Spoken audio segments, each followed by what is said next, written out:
ಪ್ರಾರ್ಥನೆ ಮಾಡೋಣ. ಈ ಮುಂಜಾನೆಯಲ್ಲಿ ಮತದಾವರ್ತಿ ದೇವರ ಸನ್ನಿಧಾನದಲ್ಲಿ ದೇವರನ್ನು ಆರಾಧಿಸುವುದಕ್ಕೆ ಸರ್ವಶಕ್ತನಾದ ದೇವರು ನಮ್ಮ ಜೀವಿತದಲ್ಲಿ ಈ ಒಂದು ಸಂದರ್ಭವನ್ನು ಕೊಟ್ಟಿದ್ದಾನೆ.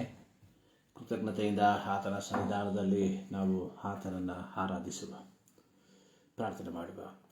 ನಮ್ಮನ್ನು ಬಾಳವಾಗಿ ಪ್ರೀತಿ ಮಾಡುವ ನಮ್ಮ ಪ್ರೀತಿಯ ತಂದೆಯಾದ ದೇವರೇ, ಈ ಒಂದು ದಿನಕ್ಕಾಗಿ ಸ್ತೋತ್ರ. ಈ ವಾರದ ಮೊದಲನೇ ದಿನದಲ್ಲಿ ನಿಮ್ಮ ಮಕ್ಕಳಾದ ನಾವು ನಿಮ್ಮ ಸನ್ನಿಧಾನದಲ್ಲಿ ನಿಮ್ಮನ್ನು ಆರಾಧಿಸುವುದಕ್ಕೆ, ನಿಮ್ಮನ್ನು ಸ್ತುತಿಸುವುದಕ್ಕೆ ನಮ್ಮ ಜೀವಿತದಲ್ಲಿ ಕೊಟ್ಟಂಥ ಈ ಒಂದು ಶ್ರೇಷ್ಠವಾದ ಸಮಯಕ್ಕಾಗಿ ಸ್ತೋತ್ರವನ್ನು ಸಲ್ಲಿಸುತ್ತೇವೆ. ಈ ಮುಂಜಾನೆಯಲ್ಲಿ ಆತ್ಮನಾದ ದೇವರನ್ನು ಆತ್ಮದಲ್ಲಿ ಆರಾಧಿಸುವಂತೆ ನಮ್ಮ ಜೀವಿತದಲ್ಲಿ ಕೃಪೆ ಮಾಡೆಂಬುದಾಗಿ ನಾವು ಪ್ರಾರ್ಥಿಸುತ್ತಾ ಇದ್ದೇವೆ ಸ್ವಾಮಿ. ಪ್ರತ್ಯೇಕವಾಗಿ ಇಂದು ನಡೆಯುವಂಥ ಎಲ್ಲ ಪರಿಶುದ್ಧ ಆರಾಧನೆಗಳಿಗಾಗಿ ನಾವು ಪ್ರಾರ್ಥಿಸ್ತಾ ಇದ್ದೇವೆ. ನಿಮ್ಮ ಮಕ್ಕಳು ವಿವಿಧ ಸ್ಥಳಗಳಲ್ಲಿ ವಿವಿಧ ಭಾಷೆಗಳಲ್ಲಿ ನಿಮ್ಮನ್ನು ಆರಾಧಿಸುವಂತಹ ಈ ಪರಿಶುದ್ಧ ದಿನದಲ್ಲಿ ಅವರು ಆರಾಧಿಸುವಂಥ ಎಲ್ಲ ಆರಾಧನೆಗಳು ದೇವರ ನಾಮದ ಮಹಿಮೆಗೆ ಕಾರಣವಾಗಿ ಮಾರ್ಪಡುವಂತೆ, ಅದು ನಮ್ಮ ದೇಶದಲ್ಲಿ, ನಮ್ಮ ರಾಜ್ಯದಲ್ಲಿ, ನಮ್ಮ ಪಟ್ಟಣಗಳಲ್ಲಿ ಈ ಮುಂಜಾನೆಯಲ್ಲಿ ದೇವರ ನಾಮ ಮಹಿಮೆ ಹೊಂದುವಂತೆ ಕೃಪೆ ಮಾಡೆಂಬುದಾಗಿ ನಾವು ಪ್ರಾರ್ಥಿಸ್ತಾ ಇದ್ದೇವೆ. ಮತ್ತು ಆವರ್ತಿ ನಮ್ಮನ್ನು ಸಂಪೂರ್ಣವಾಗಿ ನಿಮ್ಮ ಕರಗಳಿಗೆ ಒಪ್ಪಿಸಿಕೊಡ್ತಾ ಇದ್ದೇವೆ. ನಮ್ಮ ಪ್ರಾರ್ಥನೆಗಳಿಗಾಗಿ ಸ್ತೋತ್ರ. ಎಲ್ಲ ಸ್ತುತಿ, ಘನ, ಮಾನ, ಮಹಿಮೆ ನಿಮಗೆ ಮಾತ್ರ ಸಮರ್ಪಿಸುತ್ತಾ ಎಲ್ಲ ನಮಗಾಗಿ ಜೀವ ಕೊಟ್ಟಂತೆ ಯೇಸು ಕ್ರಿಸ್ತನ ನಾಮದಲ್ಲಿ ಬಿಡುತ್ತೇವೆ ನಮ್ಮ ಪ್ರೀತಿಯ ತಂದೆಯೇ, ಆಮೆನ್. ದೇವರ ನಾಮಕ್ಕೆ ಸ್ತೋತ್ರ. ಈ ಮುಂಜಾನೆಯಲ್ಲಿ ಮತ್ತೊಂದು ಆವರ್ತಿ ದೇವರನ್ನ ಆರಾಧಿಸುವುದಕ್ಕೆ ದೇವರು ನಮ್ಮ ಜೀವಿತದಲ್ಲಿ ಈ ಒಂದು ಸಂದರ್ಭವನ್ನು, ಈ ಒಂದು ಅವಕಾಶವನ್ನು ಕೊಟ್ಟಿರುವಾಗ ದೇವರಿಗೆ ಸಲ್ಲತಕ್ಕ ಘನತೆಯನ್ನು, ದೇವರಿಗೆ ಸಲ್ಲತಕ್ಕ ಆರಾಧನೆಯನ್ನು ನಾವು ಸಲ್ಲಿಸುವಂಥವರಾಗಿರುವ, ನನ್ನೇಸು ರಾಜನು ಬರುವ ಅಸಂಖ್ಯ ದೂತರೊಡನೆ ನನ್ನನ್ನು ರಕ್ಷಿಸಿದ ಯೇಸು ನನ್ನ ರಾಜನಾಗಿ ಬರುವ ಎಂಬ ಹಾಡನ್ನು ಹಾಡಿ ದೇವರನ್ನು ನಾವು ಮಹಿಮೆಪಡಿಸುವ. ನನ್ನೇಸು ರಾಜನು ಬರುವ ಅಸಂಖ್ಯ ದೂತರೊಡನೆ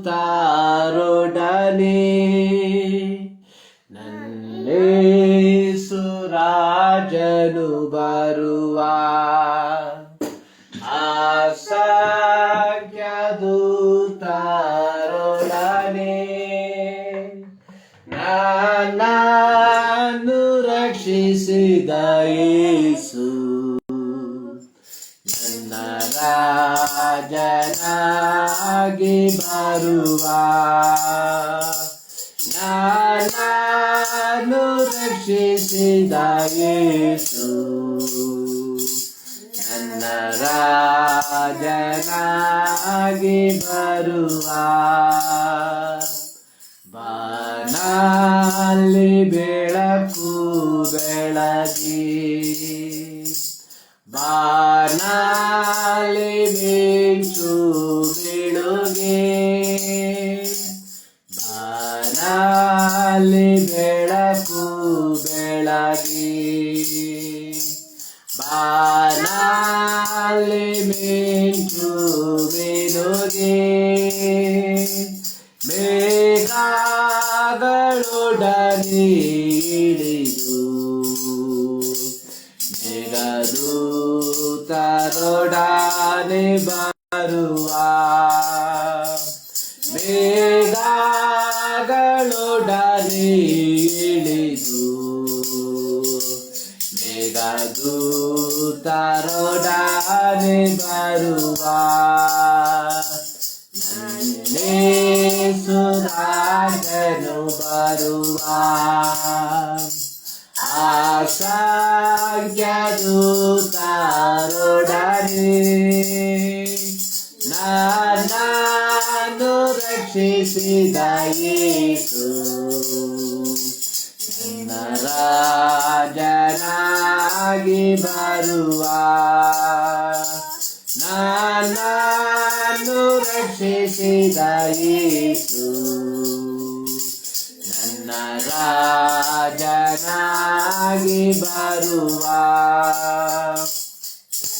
ಬರುವ ದಿನವು ಭಕ್ತರಿಗೆ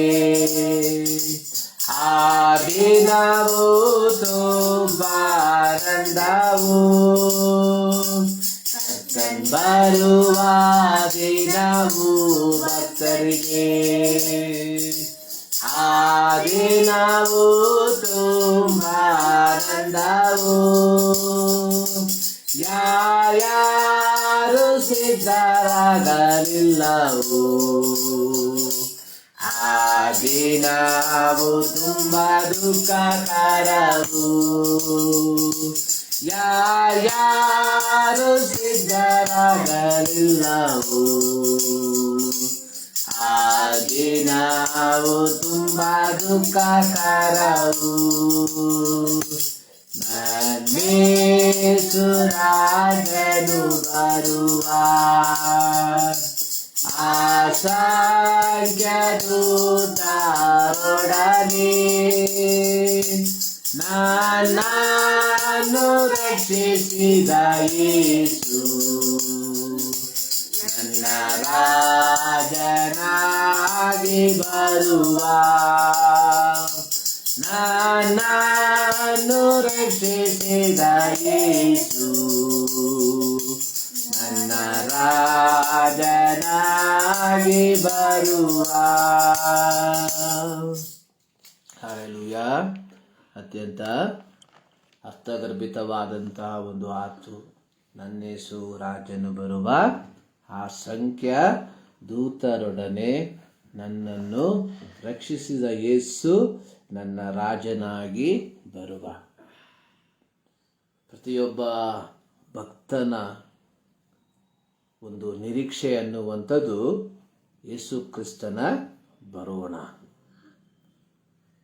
ದೇವರ ಮಕ್ಕಳಾದ ನಮಗೆ ಕೊಟ್ಟಿರುವಂಥ ಒಂದು ನಿರೀಕ್ಷೆ ಅನ್ನುವಂಥದ್ದು ಪರಲೋಕ ರಾಜ್ಯ. ಯೋಹಾನನ ಸುವಾರ್ತೆ 3ನೇ ಅಧ್ಯಾಯ 16ನೇ ವಾಕ್ಯದಲ್ಲಿ ನಾವು ನೋಡುವಂಥದ್ದು, ದೇವರು ಲೋಕದ ಮೇಲೆ ಎಷ್ಟೋ ಪ್ರೀತಿಯನ್ನಿಟ್ಟು ತನ್ನ ಒಬ್ಬನೇ ಮಗನನ್ನು ಕಳುಹಿಸಿಕೊಟ್ಟನು, ಆತನನ್ನು ನಂಬುವ ಒಬ್ಬರಾದರೂ ನಾಶವಾಗದೆ ಎಲ್ಲರೂ ನಿತ್ಯ ಜೀವವನ್ನು ಪಡೆಯಬೇಕೆಂದು. ನಿತ್ಯ ಜೀವ. ಸೊ ನಮ್ಮೆಲ್ಲರ ನಿರೀಕ್ಷೆ, ನಮ್ಮೆಲ್ಲರ ಬಯಕೆ, ನಮ್ಮೆಲ್ಲರ ಗುರಿ ಅನ್ನುವಂಥದ್ದು ನಿತ್ಯ ಜೀವವನ್ನು ಕರಸ್ಥ ಮಾಡಿಕೊಳ್ಳುವಂಥದ್ದು ಅಥವಾ ಹೊಂದಿಕೊಳ್ಳುವಂಥದ್ದು. ಸೊ ಆ ಒಂದು ನಿರೀಕ್ಷೆ ನಮ್ಮಲ್ಲಿ ಇರುವುದರಿಂದಲೇ ನಾವು ದೇವರಿಗೆ ಭಯಪಟ್ಟು ಆತನ ಆಜ್ಞೆಗಳಿಗೆ ಅನುಗುಣವಾಗಿ ನಮ್ಮ ಜೀವಿತವನ್ನು ನಿರ್ವಹಿಸುವುದಕ್ಕೆ ಪ್ರಯತ್ನಿಸುತ್ತಿರುವಂಥದ್ದು.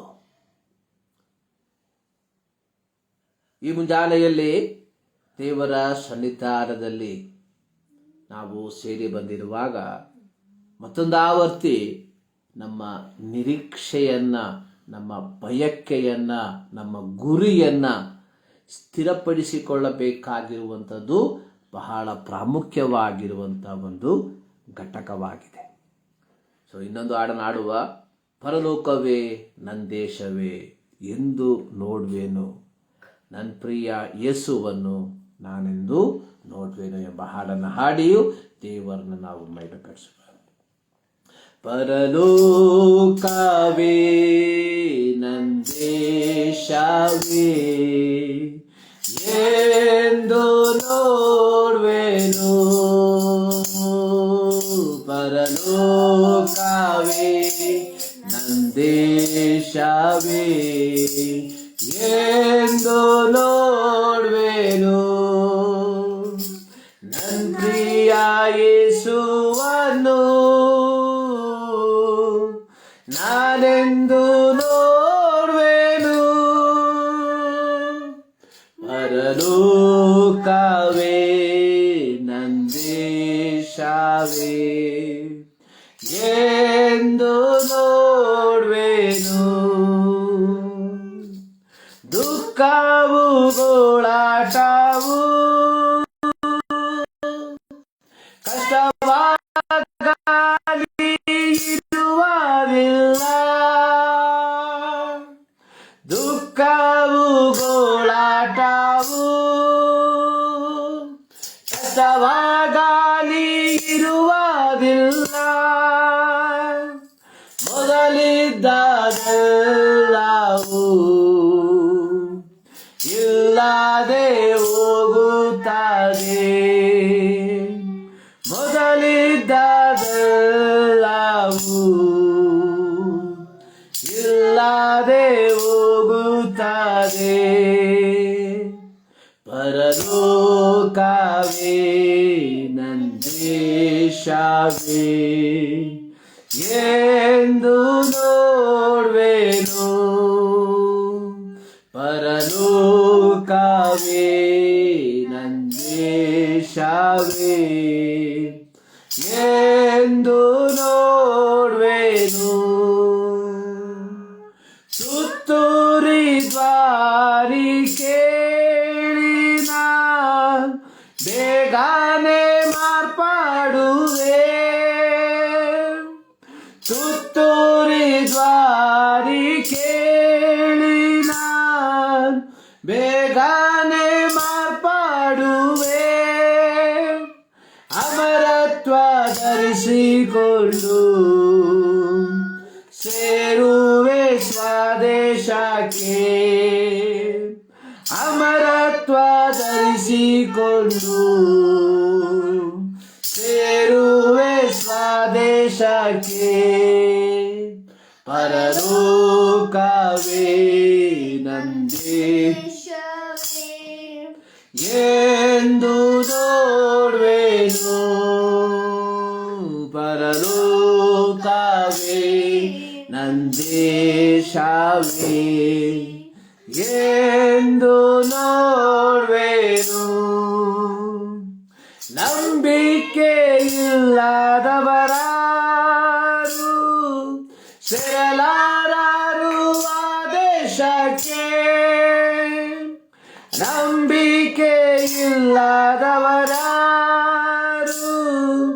ಸೇರಲಾರರು ಆ ದೇಶಕ್ಕೆ. ಆದುದರಿಂದಲೇ ಈಗ ಸಿದ್ಧವಾಗು ನೀ ಮನವೇ. ಆದುದರಿಂದಲೇ ಈಗ ಸಿದ್ಧವಾಗು ನೀ ಮನವೇ.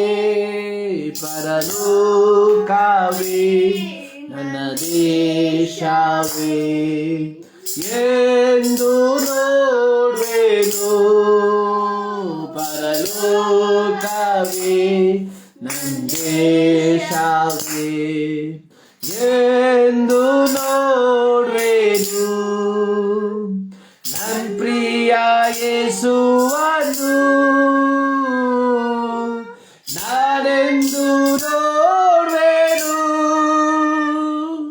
ಪರಲೋಕವೇ ನನ್ನ ದೇಶವೇ ಎಂದು ನೋಡುವೆನು. ಪರಲೋಕವೇ ನನ್ನ ದೇಶವೇ ಎಂದು ನೋಡುವೆನು. ಒಬ್ಬ ಭಕ್ತನ ನಿರೀಕ್ಷೆ ಪರಲೋಕವೇ ನನ್ನ ದೇಶವೇ. ಒಬ್ಬ ಭಕ್ತನು ಹೇಳಿರುವಂಥದ್ದು, we are a traveller in this world. ಈ ಭೂಮಿಯಲ್ಲಿ, ಈ ಮರುಭು ಯಾತ್ರೆಯಲ್ಲಿ ನಾವು ಯಾತ್ರಿಕರು. ನಾವು ವಾಸ ಮಾಡುವಂತಹ ಈ ಭೂಮಿ ನಮ್ಮ ಸ್ವಂತದಲ್ಲ.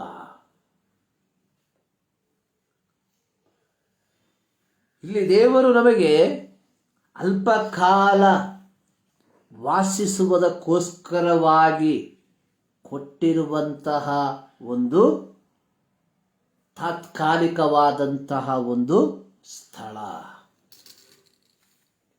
ಈ ಭೂಮಿ ಯಾವ ಮನುಷ್ಯನಿಗೂ ಸಹ ಒಂದು ಶಾಶ್ವತವಾದಂತಹ ವಾಸ ಸ್ಥಳವಲ್ಲ.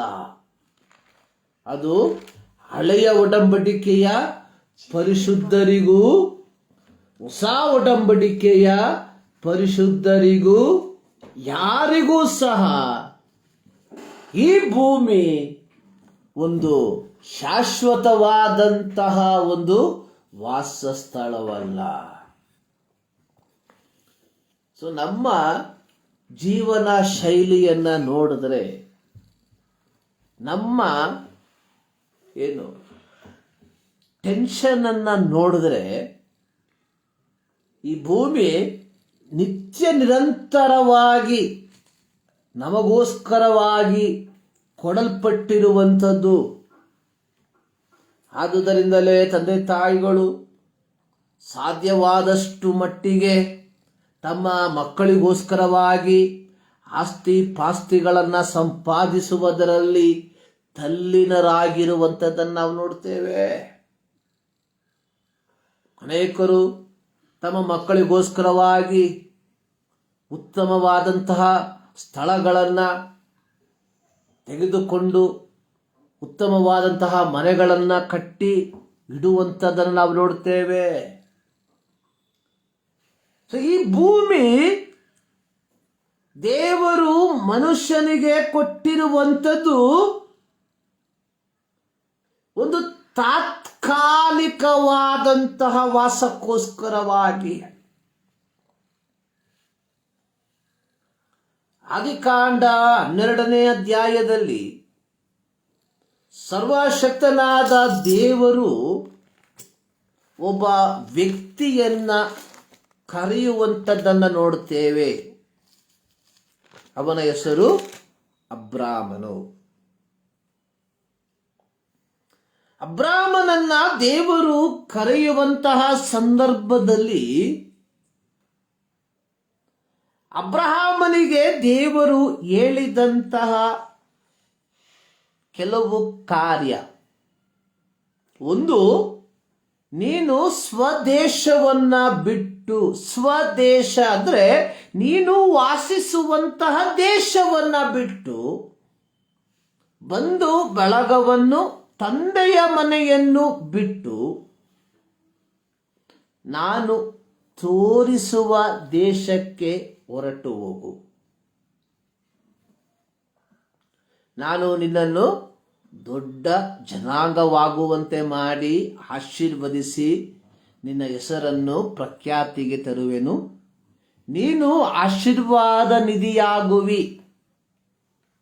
ನಿನ್ನನ್ನು ಅರಸುವವರನ್ನು ಅರಸುವೆನು, ನಿನ್ನನ್ನು ಶಪಿಸುವವರನ್ನು ಶಪಿಸುವೆನು.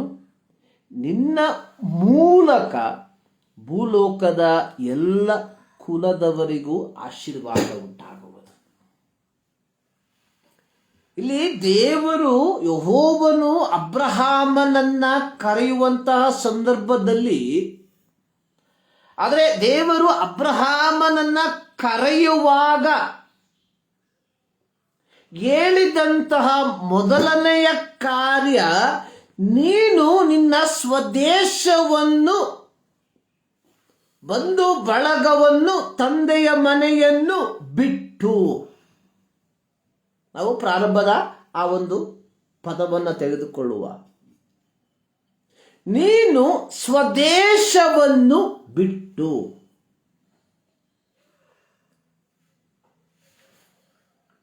ಸೊ ಈ ವಾಕ್ಯ ಭಾಗವನ್ನ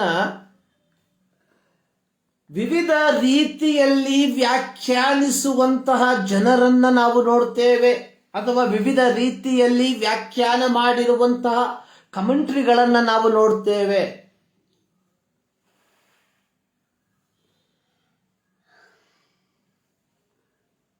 ಸ್ವದೇಶವನ್ನ ಬಿಟ್ಟು ಅಬ್ರಹಾಮನು ಈ ದೈವಿಕ ವಾಗ್ದಾನವನ್ನ ಯಾವ ರೀತಿಯಾಗಿ ಅರ್ಥೈಸಿಕೊಂಡನು ಎಂಬುವಂತಹ ವಿಚಾರವನ್ನ ಇಬ್ರಿಯ ಗ್ರಂಥಕರ್ತನು ತನ್ನ ಪತ್ರಿಕೆಯಲ್ಲಿ ಬರೆದಿರುವಂಥದ್ದಾಗಿ ನೋಡುತ್ತೇವೆ. ಇಬ್ರಿಯರಿಗೆ ಬರೆದ ಪತ್ರಿಕೆ 11ನೇ ಅಧ್ಯಾಯ ಅದರ 9-10 ವಾಕ್ಯ, 8ರಿಂದ ವಾಕ್ಯ. ನಂಬಿಕೆಯಿಂದಲೇ ಅಬ್ರಹಾಮನು ಕರೆಯಲ್ಪಟ್ಟ ಕೂಡಲೇ, ನೋಡಿ, ಆದಿಕಾಂಡ 12ನೇ ಅಧ್ಯಾಯದಲ್ಲಿ ಅಬ್ರಹಾಮನ ಜೀವಿತದಲ್ಲಿ ಅದುವರೆಗೂ ಆಗದೇ ಇದ್ದಂತಹ ಒಂದು ಅನುಭವ, ಒಂದು ಶಬ್ದ,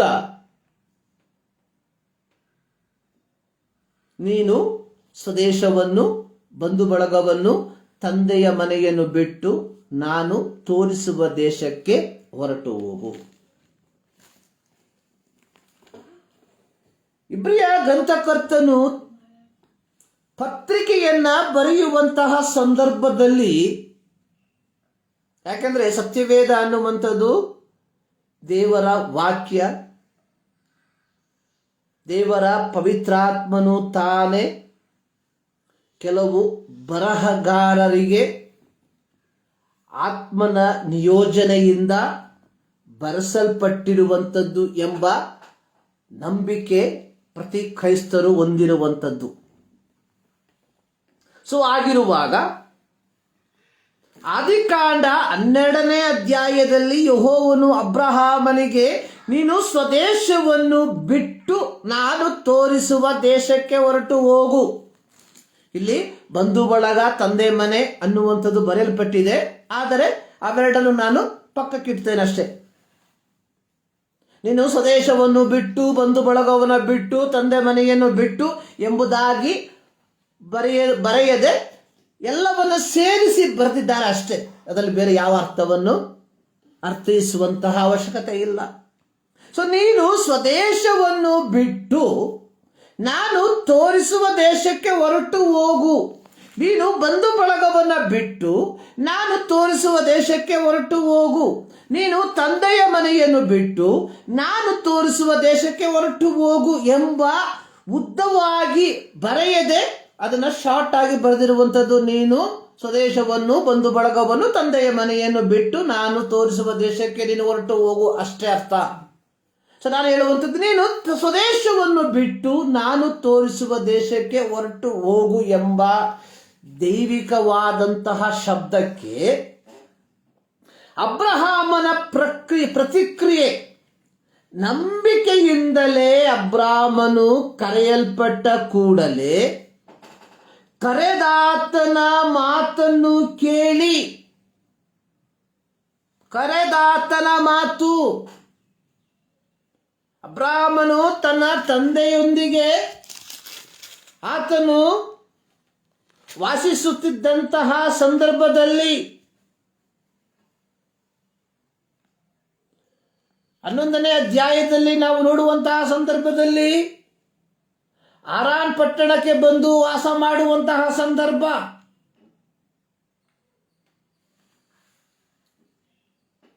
ಕಸ್ದೀಯರ ಊರೆಂಬ ಪಟ್ಟಣವನ್ನ ಬಿಟ್ಟು ಹಾರಾನ್ ಪಟ್ಟಣಕ್ಕೆ ಬಂದು ಅಲ್ಲಿ ವಾಸಿಸುವಂತಹ ಸಂದರ್ಭದಲ್ಲಿ ಯೆಹೋವನ ಒಂದು ಶಬ್ದ, ನೀನು ನಿನ್ನ ಸ್ವದೇಶವನ್ನ ಬಿಟ್ಟು ನಾನು ತೋರಿಸುವ ದೇಶಕ್ಕೆ ಹೊರಟು ಹೋಗು. ನಂಬಿಕೆಯಿಂದಲೇ ಅಬ್ರಾಮನು ಕರೆಯಲ್ಪಟ್ಟ ಕೂಡಲೇ ಕರೆದಾತನ ಮಾತನ್ನು ಕೇಳಿ ತಾನು ಬಾಧ್ಯವಾಗಿ ಹೊಂದಬೇಕಾಗಿದ್ದ ಸ್ಥಳಕ್ಕೆ ಹೊರಟು ಹೋದನು. ನಾನು ತೋರಿಸುವಂತ ದೇಶ, ತಾನು ಬಾಧ್ಯವಾಗಿ ಹೊಂದಬೇಕಾಗಿರುವ ದೇಶ. ಈ ಆದಿಕಾಂಡ 12ನೇ ಅಧ್ಯಾಯದಲ್ಲಿ ದೇವರು ಅಬ್ರಹಾಮನಿಗೆ ವಾಗ್ದಾನ ಮಾಡಿದಂತಹ ದೇಶ ಈ ಭೂಮಿಯಾಗಿತ್ತ. ಇಂದು ಅನೇಕರು ನಂಬುವಂಥದ್ದು, ಅನೇಕರು ಪ್ರಸಂಗಿಸುವಂಥದ್ದು, ದೇವರು ಹೇಳಿದಂಥದ್ದು ಈ ಭೂಮಿ ಎಂಬುದಾಗಿ. ಹೌದು, ಈ ಲೋಕದಲ್ಲಿ ವಾಸಿಸುವುದಕ್ಕೆ ಈ ಭೂಮಿಯಲ್ಲಿ ನಮಗೆ ಸ್ವಲ್ಪ ಸ್ಥಳ ಬೇಕಾಗಿರುವಂಥದ್ದು ಅತ್ಯವಶ್ಯಕತೆ ಆಗಿರುವಂಥ ಕಾರ್ಯ. ಆದರೆ ಈ ಭೂಮಿ ನಮಗೆ ಶಾಶ್ವತವೋ? ನೋಡಿ, ಅಬ್ರಹಾಮನನ್ನ ಆದಿಕಾಂಡದಲ್ಲಿ ದೇವರು ಕರೆದಾಗ ಅಬ್ರಹಾಮನ ಪ್ರಕ್ರಿಯೆ ಅಥವಾ ಅಬ್ರಹಾಮನು ದೇವರ ಕರೆಯುವಿಕೆಯನ್ನ ಯಾವ ರೀತಿಯಾಗಿ ಅರ್ಥೈಸಿದನು ಎಂಬುವಂಥದ್ದು ಇಬ್ರಿಯ ಪತ್ರಿಕೆ 11ನೇ ಅಧ್ಯಾಯದಲ್ಲಿ ಸ್ಪಷ್ಟವಾಗಿ ಬರೆದಿರುವಂತದ್ದಾಗಿ ನೋಡ್ತೇವೆ. ತಾನು ಬಾಧ್ಯವಾಗಿ ಹೊಂದಬೇಕಾದ ಸ್ಥಳಕ್ಕೆ ಹೊರಟು ಹೋದನು. ತಾನು ಹೋಗಬೇಕಾದ ಸ್ಥಳವು ಯಾವುದೆಂದು ತಿಳಿಯದೆ ಹೊರಟನು. ನಂಬಿಕೆಯಿಂದಲೇ ಅವನು ವಾಗ್ದತ್ತ ದೇಶಕ್ಕೆ ಬಂದಾಗ ಅಲ್ಲಿ ಅನ್ಯ ದೇಶದಲ್ಲಿ ಇದ್ದವನಂತೆ ಡೇರೆಗಳಲ್ಲಿ ಇದ್ದುಕೊಂಡು ಪ್ರವಾಸಿಯಾಗಿ ಬದುಕಿದನು. ವಾಗ್ದಾನ ದೇಶದಲ್ಲಿ ದೇವರು ಅಬ್ರಹಾಮನನ್ನ ಕರೆದಾಗ ಅಬ್ರಹಾಮನು ಮತ್ತು ಸಾರಳು ಮಾತ್ರ ಇದ್ದಿದ್ದು. ಅಬ್ರಹಾಮನಿಗೆ ಸಾರಳಿಗೆ ಮಕ್ಕಳಿರಲಿಲ್ಲ. ಇಂತಹ ಒಂದು ಸಂದರ್ಭದಲ್ಲಿ ದೇವರು ಅಬ್ರಹಾಮನನ್ನ ಕರೆಯುವಂಥದ್ದು ನಾನು ತೋರಿಸುವಂತ ದೇಶಕ್ಕೆ ಹೊರಟು ಹೋಗು ಎಂಬುದಾಗಿ. ತದನಂತರವಾಗಿ ದೇವರು ಅಬ್ರಹಾಮನ ಮೇಲೆ ಸಾರಳ ಮೇಲೆ ಕರುಣೆಯನ್ನು ತೋರಿಸಿ ಸಾರಳ ಗರ್ಭಫಲವನ್ನು ಆಶೀರ್ವಾದ ಮಾಡಿ ಇಸಹಾಕನನ್ನ ಕೊಟ್ಟನು. ಇಸಹಾಕನಿಗೆ 2 ಮಕ್ಕಳು ಹುಟ್ಟಿದರು. ಇಸಹಾಕನ ಚಿಕ್ಕ ಮಗನಾದಂತಹ ಯಾಕೋಬನ ಮೂಲಕ ಇಸ್ರಾಯೇಲರ 12 ಗೋತ್ರಗಳು ಉಂಟಾದವು. ಸೊ ಈ ಗೋತ್ರಗಳಿಗೆ ವಾಸಿಸುವುದಕ್ಕೆ ಈ ಭೂಮಿಯಲ್ಲಿ ಒಂದು ವಾಸಸ್ಥಳ ಬೇಕಾಗಿರುವಂಥದ್ದು ಬಹಳ ಪ್ರಾಮುಖ್ಯ.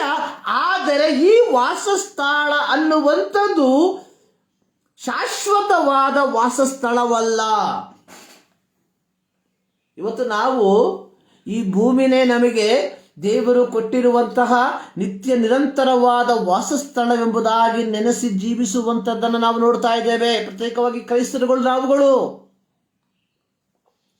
ನೋಡಿ, ಅಬ್ರಹಾಮನು ದೇವರ ಕರೆಯುವಿಕೆಯನ್ನು ಯಾವ ರೀತಿ ಅರ್ಥೈಸಿಕೊಂಡ.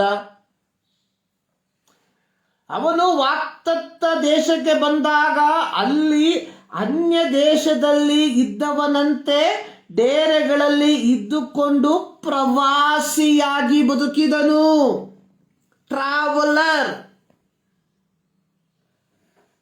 ಅರಾಮ್ ದೇಶದಿಂದ ದೇವರು ಅಬ್ರಹಾಮನನ್ನ ಕರೆದಾಗ ನಾನು ತೋರಿಸುವ ದೇಶಕ್ಕೆ ಹೊರಟು ಹೋಗು ಎಂಬುದಾಗಿ ಹೇಳಿದಾಗ ಅಬ್ರಹಾಮನು ದೇವರ ಕರೆಯುವಿಕೆಗೆ ವಿಧೇಯನಾಗಿ ಆತನು ಕಾನಾನ್ ದೇಶದಲ್ಲಿ ಒಂದು ವಾಸಿಸುವಂತಹ ಸಂದರ್ಭದಲ್ಲಿಯೂ ಈ ದೇಶ ನಿತ್ಯ ನಿರಂತರವಾಗಿರುವ ಶಾಶ್ವತವಾದ ದೇಶವೆಂದು ನೆನೆಸದೆ ಅವನು ಪ್ರವಾಸಿಯಾಗಿ ಬದುಕಿದನು.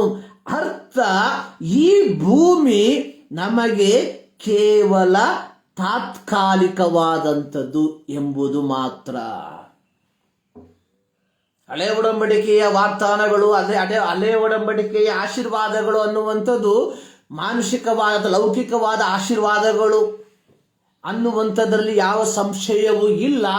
ಅದರ ಅರ್ಥ ಅದು ನಿತ್ಯ ನಿರಂತರವಾಗಿ ಇರುತ್ತದೆ ಎಂಬುದಾಗಿ ಅಲ್ಲ, ಅದು ನಾವು ಜೀವಿಸುತ್ತಿರುವ ತನಕ ಮಾತ್ರ.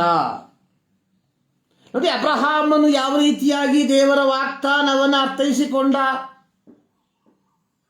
ಅದೇ ವಾಗ್ದಾನಕ್ಕೆ ಸಹಬಾಧ್ಯರಾಗಿದ್ದ ಇಸಾಕನು ಯಾಕೋಬನು ಅವನಂತೆಯೇ ಡೇರೆಗಳಲ್ಲಿ ವಾಸಿಸಿದರು. ಯಾಕೆಂದರೆ ಅವರು ಶಾಶ್ವತವಾದ ಅಸ್ತಿವಾರವುಳ್ಳ ಪಟ್ಟಣವನ್ನು, ಅಂದರೆ ದೇವರು ಸಂಕಲ್ಪಿಸಿ ನಿರ್ಮಿಸಿದ ಪಟ್ಟಣವನ್ನ ಎದುರು ನೋಡುತ್ತಿದ್ದರು. ನಾನು ತೋರಿಸುವ ದೇಶಕ್ಕೆ ಹೊರಟು ಹೋಗು ಎಂಬುದಾಗಿ ದೇವರು ಅಬ್ರಹಾಮನಿಗೆ ವಾಗ್ದಾನ ಮಾಡಿದಾಗ ಅಬ್ರಹಾಮನು ದೇವರ ವಾಗ್ದಾನವನ್ನು ಅರ್ಥೈಸಿಕೊಂಡಂಥದ್ದು ದೇವರು ಶಾಶ್ವತವಾದ ಅಸ್ತಿವಾರವುಳ್ಳ ಪಟ್ಟಣವನ್ನ, ಅಂದರೆ ದೇವರು ಸಂಕಲ್ಪಿಸಿ ನಿರ್ಮಿಸಿದ ಪಟ್ಟಣವನ್ನ ಎದುರು ನೋಡ್ತಾ ಇದ್ದ. ಪ್ರಿಯರೇ, ನಾವು ಎದುರು ನೋಡುತ್ತಿರುವಂಥದ್ದು ಯಾವುದನ್ನ ನೋಡಿ. ಈ ಲೋಕದಲ್ಲಿ ನಾವು ಬದುಕುವುದಕ್ಕೆ ನಮಗೆ ಹಣ ಬೇಕು. ಈ ಲೋಕದಲ್ಲಿ ಬದುಕುವುದಕ್ಕೆ, ವಾಸಿಸುವುದಕ್ಕೆ ನಮಗೆ ಮನೆ ಬೇಕು. ಈ ಲೋಕದಲ್ಲಿ ನಮಗೆ ಯಾತ್ರೆ ಮಾಡುವುದಕ್ಕೆ ವಾಹನಗಳು ಬೇಕು. ಆದರೆ ಇವುಗಳು ನಮ್ಮ ಶಾಶ್ವತವಾದಂತಹ ಸ್ವತ್ತುಗಳಾಗಿರಬಾರದು. ನನ್ನ ತರುವಾಯ ನನ್ನ ಮಗನಿಗೆ, ಅವನ ತರುವಾಯ ಅವನ ಮಗನಿಗೆ, ಅವನ ತರುವಾಯ ಅವನ ಮಗನಿಗೆ ಎಂಬ ಮನೋಭಾವದಲ್ಲಿ ಕ್ರೈಸ್ತರಾದ ನಾವುಗಳು ಈ ಲೋಕದಲ್ಲಿ ಜೀವಿಸಬಾರದು. ಇಂತಹ ಮನಸ್ಥಿತಿಯಲ್ಲಿ ಇರುವಂತ ವ್ಯಕ್ತಿಗಳಾಗಿದ್ದರೆ ಅದರ ಅರ್ಥ ಅವರು ನೆನೆಸುವಂಥದ್ದು ಈ ಭೂಮಿ ಶಾಶ್ವತವಾದಂಥದ್ದು.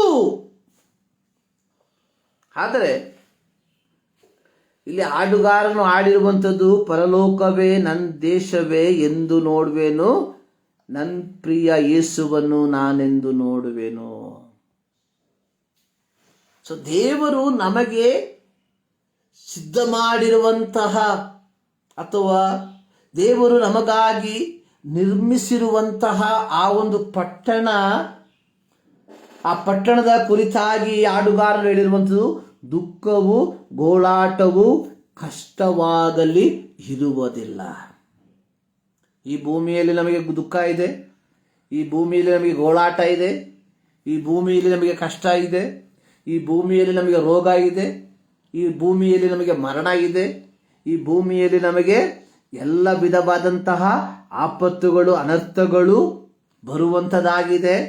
ಆದರೆ ದೇವರು ನಿರ್ಮಿಸಿರುವಂತಹ, ದೇವರು ನಮಗಾಗಿ ಸಿದ್ಧ ಮಾಡಿರುವಂತಹ ಅಥವಾ ನಮ್ಮ ಮರಣಾನಂತರವಾಗಿ ನಾವು ದೇವರು ಸಿದ್ಧ ಮಾಡಿರುವಂತಹ ನಿತ್ಯ ಜೀವದ ಅನುಭವ ಅನ್ನುವಂಥದ್ದು ದುಃಖವಿಲ್ಲದೆ ಇರುವಂಥದ್ದು, ಗೋಳಾಟವಿಲ್ಲದೆ ಇರುವಂಥದ್ದು, ಕಷ್ಟವಿಲ್ಲದೆ ಇರುವಂಥದ್ದು, ಮರಣವಿಲ್ಲದೆ ಇರುವಂಥದ್ದು, ಹಸಿವೆ ಇಲ್ಲದೆ ಇರುವಂಥದ್ದು,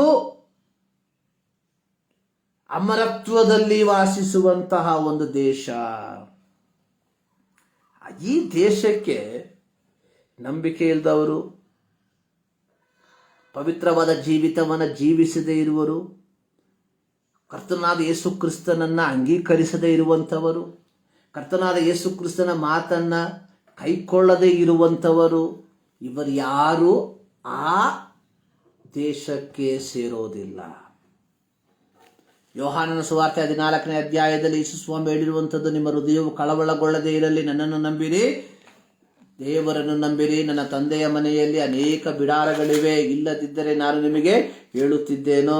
ನಾನು ನಿಮಗೆ ಸ್ಥಳವನ್ನು ಸಿದ್ಧ ಮಾಡುವುದಕ್ಕೆ ಹೋಗ್ತಾ ಇದ್ದೇನೆ. ಸ್ಥಳವು ಸಿದ್ಧ ಮಾಡಿದ ಮೇಲೆ ನಾನು ಬಂದು ನಿಮ್ಮನ್ನು ಕರ್ಕೊಂಡು ಹೋಗ್ತೇನೆ. ಕಾರಣ ನಾನಿರುವ ಸ್ಥಳದಲ್ಲಿ ನೀವು ಇರಬೇಕು. ಇದು ದೇವರು ತಾನು ಶ್ರಮೆಯನ್ನು ಅನುಭವಿಸಿ ಕಲ್ವಾರಿಯಲ್ಲಿ ಶಿಲುಬೆಯಲ್ಲಿ ಪ್ರಾಣವನ್ನು ಕೊಡುವುದಕ್ಕಿಂತ ಮುಂಚಿತವಾಗಿ ತನ್ನ ಶಿಷ್ಯರಿಗೆ ಹೇಳಿದಂಥ ಒಂದು ಮಾತು.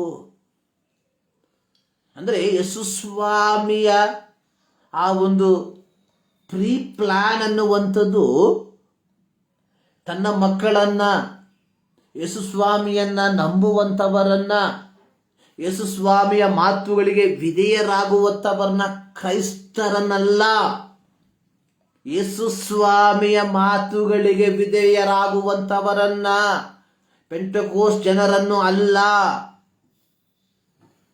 ಅನೇಕರು ಹೇಳುವಂಥದ್ದು, ಪೆಂಟೆಕೋಸ್ಟ್ ಜನ ಎಲ್ಲ ಸ್ವರ್ಗಕ್ಕೆ ಹೋಗ್ತಾರೆ, ಬಾಕಿ ನಾಮಧೇಯ ಕ್ರೈಸ್ತರು ಯಾರು ಸ್ವರ್ಗಕ್ಕೆ ಹೋಗೋದಿಲ್ಲ. ಸೊ ಇಲ್ಲಿ ನೋಡುವಂಥದ್ದು, ಯಾರು ಯೇಸು ಸ್ವಾಮಿಯ ಬೋಧನೆಗೆ ಅನುಗುಣವಾಗಿ, ಅಪೊಸ್ತಲ ಕೃತ್ಯದಲ್ಲಿ ನೋಡ್ತೇವೆ, ಅಂತ್ಯೋಕ್ಯದಲ್ಲಿ ಮೊದಲು ಕ್ರೈಸ್ತರು, ಕ್ರಿಸ್ತನ ಹಿಂಬಾಲಕರಿಗೆ, ಕ್ರಿಸ್ತನ ಶಿಷ್ಯರಿಗೆ ಕ್ರೈಸ್ತರು ಎಂಬ ಹೆಸರು ಬಂತು. ಕಾರಣ ಯೇಸು ಕ್ರಿಸ್ತನ ಬೋಧನೆಗಳನ್ನ ಶಿರಸಾವಾಹ ಪಾಲಿಸಿ ಬದುಕುವಂತವರು ಕ್ರೈಸ್ತರು. ಹಣವನ್ನ ಬಡ್ಡಿಗೆ ಕೊಡುವಂತವನಲ್ಲ ಕ್ರೈಸ್ತ. ತನ್ನ ಸಹೋದರನ ಕಷ್ಟದಲ್ಲಿ ಭಾಗಿಯಾಗದೇ ಇರುವಂತವನಲ್ಲ ಕ್ರೈಸ್ತ. ಒಂದು ಪರಿಶುದ್ಧವಾದ ಜೀವಿತವನ್ನ ಜೀವಿಸದೇ ಇರುವಂತವನಲ್ಲ ಕ್ರೈಸ್ತ. ಒಬ್ಬ ಕ್ರೈಸ್ತನು ಯಾರೆಂದ್ರೆ, ಕ್ರಿಸ್ತನ ಬೋಧನೆಗಳಿಗೆ. ಏನು ಕ್ರಿಸ್ತನ ಬೋಧನೆ? ನಿನ್ನ ದೇವರಾದ ಯೆಹೋವನನ್ನು ಪೂರ್ಣ ಮನಸ್ಸಿನಿಂದ, ಪೂರ್ಣ ಪ್ರಾಣದಿಂದ, ಪೂರ್ಣ ಶಕ್ತಿಯಿಂದ ಪ್ರೀತಿ ಮಾಡು. Love your God with your whole heart. Love your enemy as you. ನಿನ್ನ ವೈರಿಗಳನ್ನ ನಿಮ್ಮಂತೆ ಪ್ರೀತಿ ಮಾಡ್ರಿ. ನಿಮ್ಮನ್ನು ಶಪಿಸುವಂತವರನ್ನು ಆಶೀರ್ವದಿಸಿ.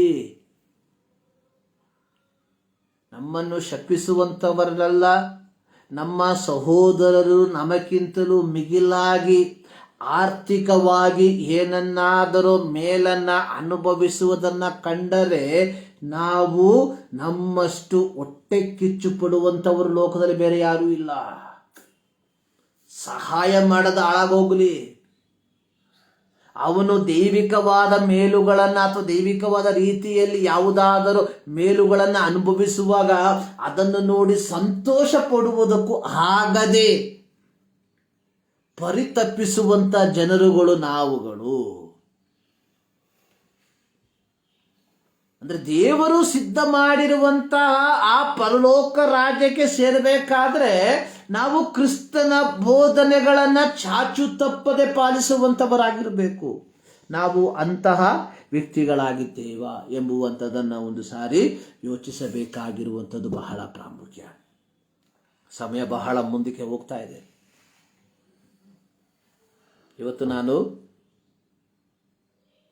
ಪ್ರಸಂಗಿಸುವುದಕ್ಕೆ ತೆಗೆದುಕೊಂಡಂಥ ವಿಚಾರ, ಕ್ರಿಸ್ತನ ಅನುಯಾಯಿಗಳಾದ ನಾವುಗಳು ಕ್ರಿಸ್ತನ ಸಾಕ್ಷಿಗಳು. ಅಂದರೆ ಡಿಸೈಪಲ್ ಆಸ್ ಎ ವಿಟ್ನೆಸ್, ಕ್ರಿಸ್ತನ ಅನುಯಾಯಿಗಳು ಅಥವಾ ಕ್ರಿಸ್ತನ ಶಿಷ್ಯರು. ಶಿಷ್ಯನು ಅಂದರೆ ಒಬ್ಬ ವ್ಯಕ್ತಿಯನ್ನ ಗುರುವಾಗಿ ಸ್ವೀಕರಿಸಿ ಆ ಗುರುವಿನ ಬೋಧನೆಯನ್ನ ಕಲಿತು ಅದನ್ನು ತನ್ನ ಜೀವಿತದಲ್ಲಿ ಅಳವಡಿಸಿಕೊಳ್ಳುವವನು.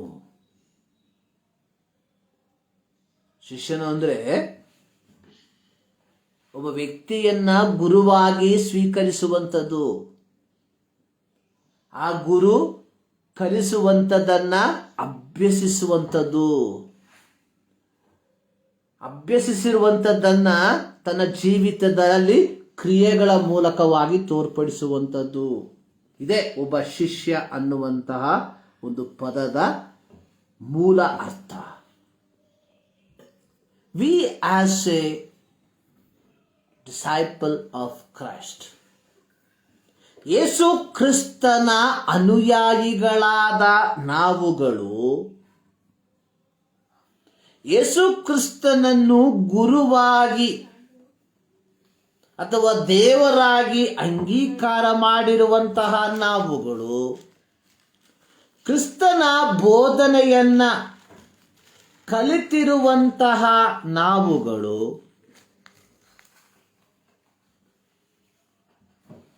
ನಮ್ಮ ಜೀವಿತದಲ್ಲಿ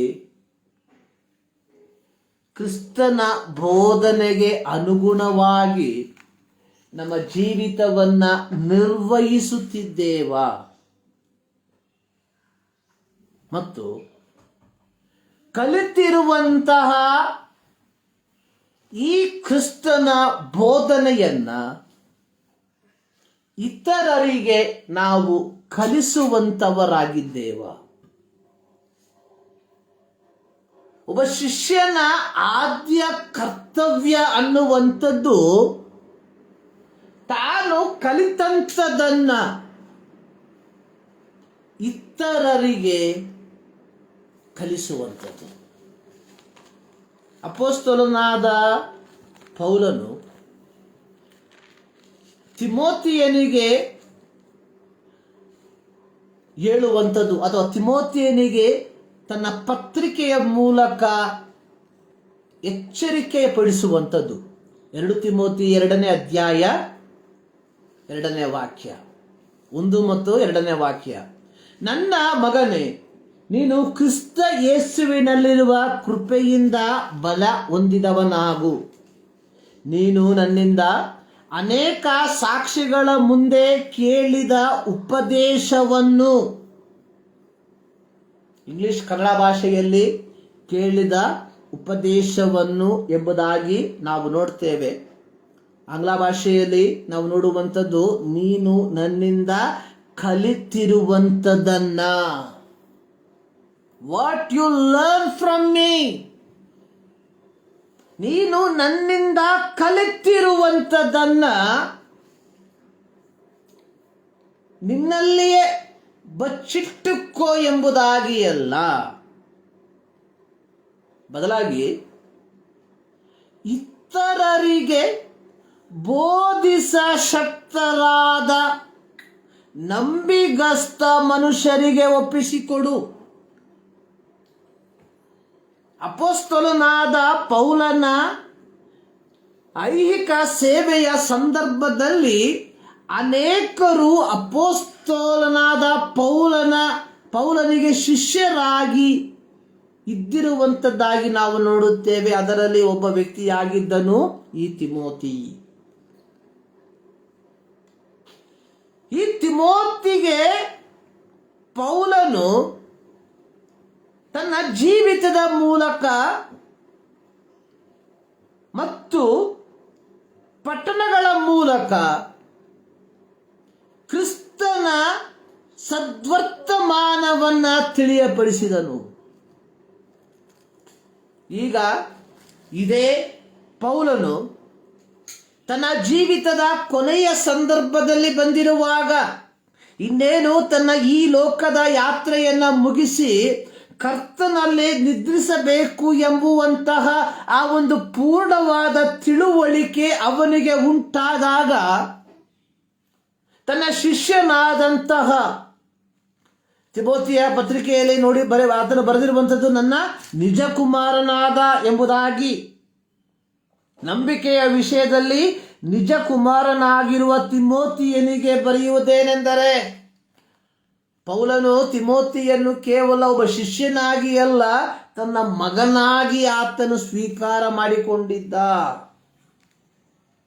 ಅವನಿಗೆ ಹೇಳುವಂಥದ್ದು, ನೀನು ನನ್ನಿಂದ ಕಲಿತುಕೊಂಡಿರುವಂಥದ್ದನ್ನ ನೀನು ಇತರರಿಗೆ ಬೋಧಿಸ ಶಕ್ತರಾದ ಮನುಷ್ಯರಿಗೆ ನೀನು ಬೋಧಿಸು. ಕ್ರಿಸ್ತನ ಅನುಯಾಯಿಗಳಾದ ನಾವುಗಳು ಕ್ರಿಸ್ತನ ಸಾಕ್ಷಿಗಳು. ಕ್ರೈಸ್ತತ್ವದಲ್ಲಿ ವಿಶ್ವಾಸಿಗಳು ಎಂಬ ಒಂದು ವರ್ಗವಿಲ್ಲ.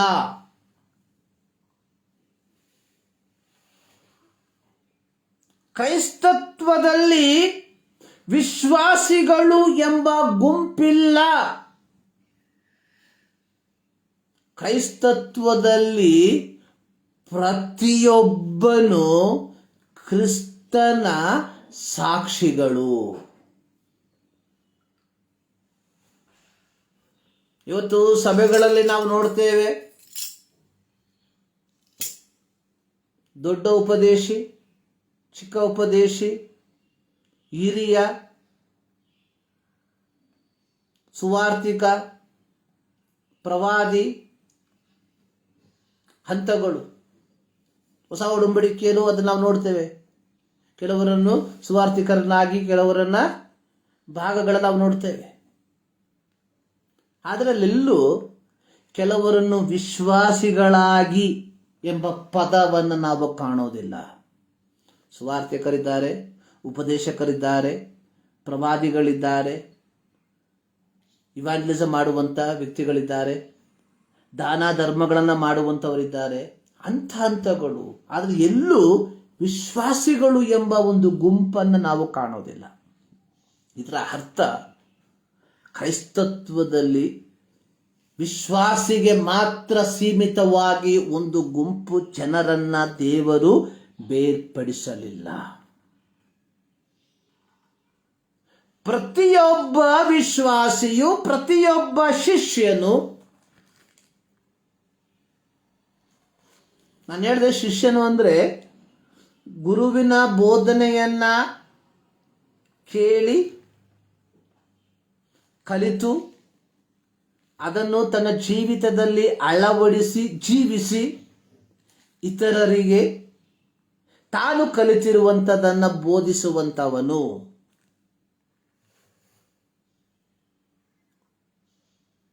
ಇಲ್ಲಿ ಪೌಲನು ತಿಮೋತಿಯನಿಗೆ ಹೇಳುವಂಥದ್ದು, ನೀನು ನನ್ನಿಂದ ಕಲಿತಿರುವಂಥದ್ದನ್ನ ನೀನು ನನ್ನಿಂದ ಕಲಿತಿರುವಂಥದ್ದನ್ನ ನನ್ನ ಬೋಧನೆಗಳ ಮೂಲಕ, ನನ್ನ ಜೀವಿತದ ಮೂಲಕ, ನನ್ನ ಒಡನಾಟದ ಮೂಲಕ ನೀನು ಕಲಿತಿರುವಂಥದ್ದನ್ನ ಇತರರಿಗೆ ಬೋಧಿಸಶಕ್ತರಾದ ಮನುಷ್ಯರಿಗೆ ಅದನ್ನು ನೀನು ಒಪ್ಪಿಸಿಕೊಡು.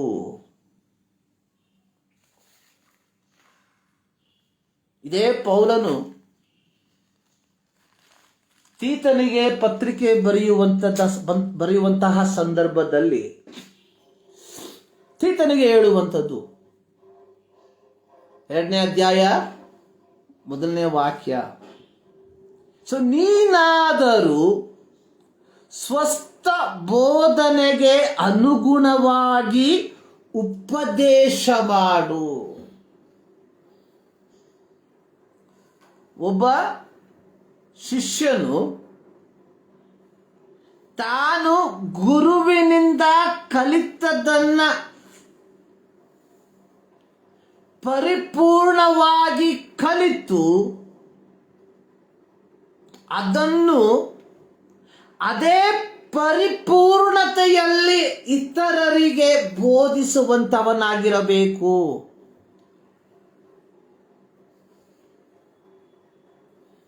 ಇಲ್ಲಿ ಪೌಲನು ತಿಮೋತಿಯನಿಗೆ ಹೇಳುವಂಥದ್ದು ಸ್ವಸ್ಥ ಬೋಧನೆಗೆ ಅನುಗುಣವಾಗಿ. ಅರ್ಥ, ಅನೇಕ ದುರ್ಬೋಧನೆಗಳು ಸಹ ಉಂಟೆಂಬುದಾಗಿ.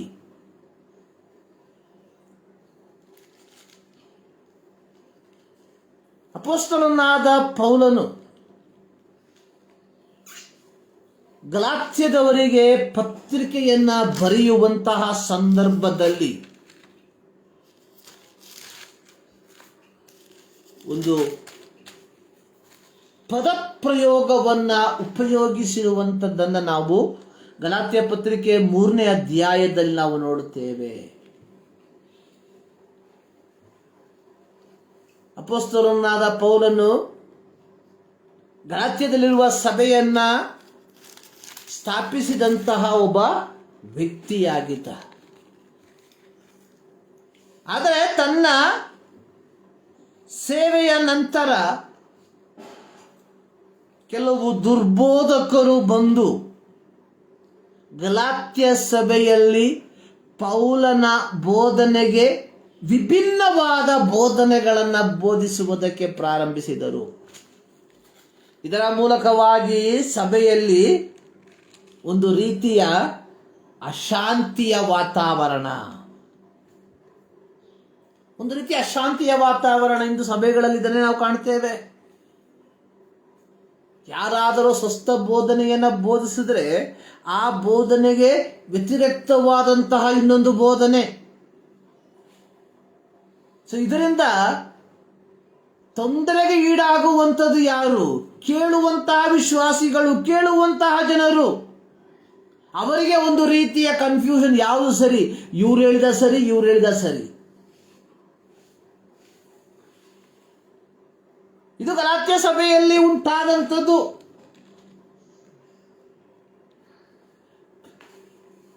ಪೌಲನು ಗಲಾತ್ಯದಲ್ಲಿರುವಂತಹ ವಿಶ್ವಾಸಿಗಳಿಗೆ ಈ ಪತ್ರಿಕೆಯನ್ನ ಬರೆಯುವುದಕ್ಕೆ ಮೂಲ ಕಾರಣ, ಇಲ್ಲಿ ಪೌಲನು ಹೇಳುವಂಥದ್ದು, ಸಹೋದರರೇ, 1ನೇ ಅಧ್ಯಾಯ 11ನೇ ವಾಕ್ಯ, ಸಹೋದರರೇ, ನಾನು ಸಾರಿದ ಸುವಾರ್ತೆಯಂತೂ ಮನುಷ್ಯ ಕಲ್ಪನೆಯಲ್ಲವೆಂದು ನಿಮಗೆ ತಿಳಿಯಪಡಿಸುತ್ತೇನೆ. ಇವತ್ತು ಕ್ರೈಸ್ತ ಲೋಕದಲ್ಲಿ ಅನೇಕ ಮಾನುಷಿಕ ಕಲ್ಪನೆಗಳ ಸುವಾರ್ತೆಗಳು ಒಕ್ಕಿರುವಂಥದ್ದನ್ನು ನಾವು ನೋಡ್ತೇವೆ.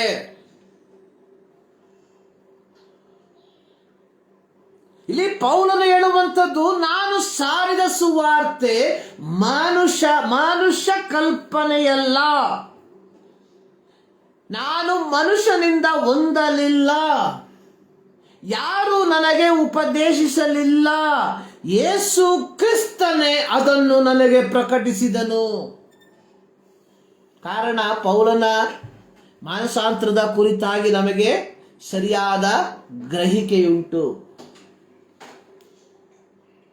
ಪೌಲನು ಕ್ರೈಸ್ತ ಸಭೆಯ ಹಿಂಸಕನಾಗಿದ್ದ. ಅಪೊಸ್ತಲರ ಕೃತ್ಯ 9ನೇ ಅಧ್ಯಾಯದಲ್ಲಿ ಅದರ ಸಂಪೂರ್ಣವಾದ ಮಾಹಿತಿಯನ್ನು ನಾವು ಕಾಣ್ತೇವೆ.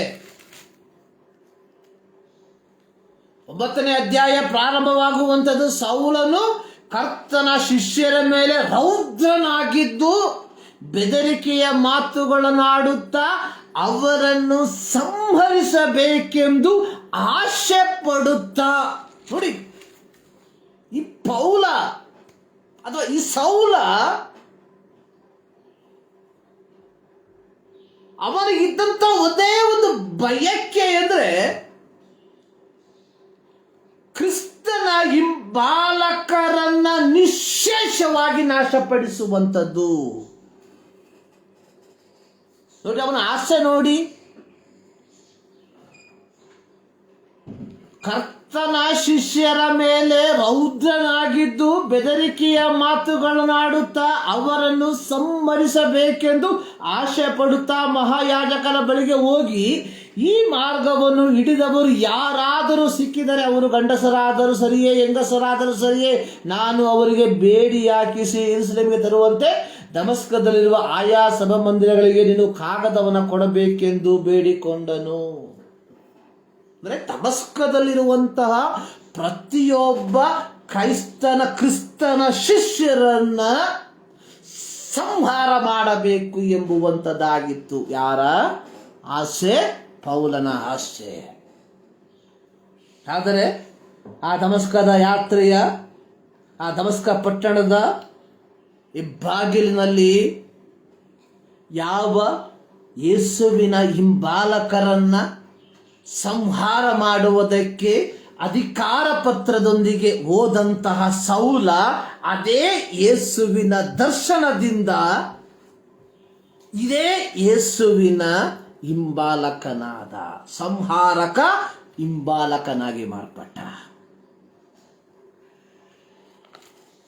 ಸೊ ಈ ಪೌಲ ತದನಂತರವಾಗಿ ನಾವು ನೋಡುವಂಥದ್ದು, ಆತನು ಕ್ರಿಸ್ತನ ಸುವಾರ್ತೆಯನ್ನ ಸಾರುವಂತಹ ವ್ಯಕ್ತಿಗಳಾಗಿ ಮಾರ್ಪಟ್ಟನು ಎಂಬುದಾಗಿ.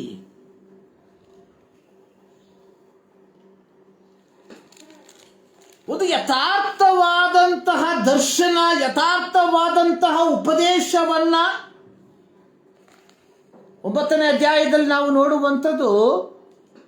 ಕರ್ತನು ತಾನೇ ಸೌಲನ ಕುರಿತಾಗಿ ಹೇಳುವಂಥದ್ದು, ಅನನ್ಯನ ಬಳಿಗೆ ನೀನು ಹೋಗು, ಈ ಮನುಷ್ಯನು ಅನ್ಯ ಜನರಿಗೂ ಅರಸುಗಳಿಗೂ ಇಸ್ರಾಯೇಲರಿಗೂ ನನ್ನ ಹೆಸರನ್ನು ತಿಳಿಸುವುದಕ್ಕಾಗಿ ನಾನು ಆರಿಸಿಕೊಂಡ ಸಾಧನವಾಗಿದ್ದಾನೆ, ನನ್ನ ಹೆಸರನ್ನು ತಿಳಿಯಪಡಿಸುವುದಕ್ಕೆ. ಈ ಅಧಿಕಾರವನ್ನ ದೇವರಿಂದ ಪಡಕೊಂಡಂತಹ ಪೌಲ ಗಲಾತ್ಯದಲ್ಲಿ ಸುವಾರ್ತೆಯನ್ನ ಸಾರಿ ಅನೇಕರನ್ನ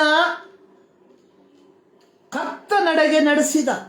ಆದರೆ ನಂತರವಾಗಿ ಬಂದಂತಹ ಕೆಲವು ದುರ್ಬೋಧಕರು, ಪ್ರತ್ಯೇಕವಾಗಿ ಯಹೂದ್ಯರಿಂದ ಬಂದಂತಹ ಯಹೂದ್ಯ ಮತಾಚಾರದಿಂದ ಬಂದಂತಹ ಕ್ರೈಸ್ತರು ರಕ್ಷಣೆ ಹೊಂದುವುದಕ್ಕೆ ಕೃಪೆ ಮಾತ್ರ ಸಾಲದು, ಕ್ರಿಯೆಗಳು ಅವಶ್ಯವೆಂಬುದಾಗಿ ಸುನ್ನತಿ ಮಾಡಿಸಿಕೊಳ್ಳಬೇಕೆಂಬ ನಿಯಮವನ್ನ ಜಾರಿಗೆ ತಂದರು.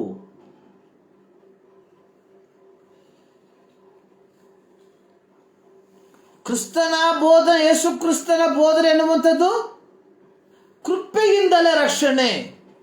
ಆದರೆ ಯಹೂದ್ಯ ಮತಾಚಾರಗಳನ್ನ ಆಚರಿಸುತ್ತಿದ್ದಂತಹ ಕೆಲವು ಯಹೂದ್ಯರು ಕ್ರಿಸ್ತನ ಮಾರ್ಗಕ್ಕೆ ತಿರುಗಿದಾಗ ಅವರು ಹೇಳುವಂಥದ್ದು, ಇದು ಮಾತ್ರ ಸಾಲದು, ನಮ್ದು ಸ್ವಲ್ಪ ಇರಬೇಕು, ನಮ್ಮ ಆಚಾರ ಸ್ವಲ್ಪ ಇರಬೇಕು. ಇವತ್ತು ಸಭೆಗಳಲ್ಲಿ ಕೂಡಿರುವಂತಹ ಪ್ರತಿಯೊಂದು ಆಚಾರಗಳು ಕ್ರಿಸ್ತನ ಬೋಧನೆಗೆ ವಿರುದ್ಧವಾದಂತಹ ಆಚಾರ.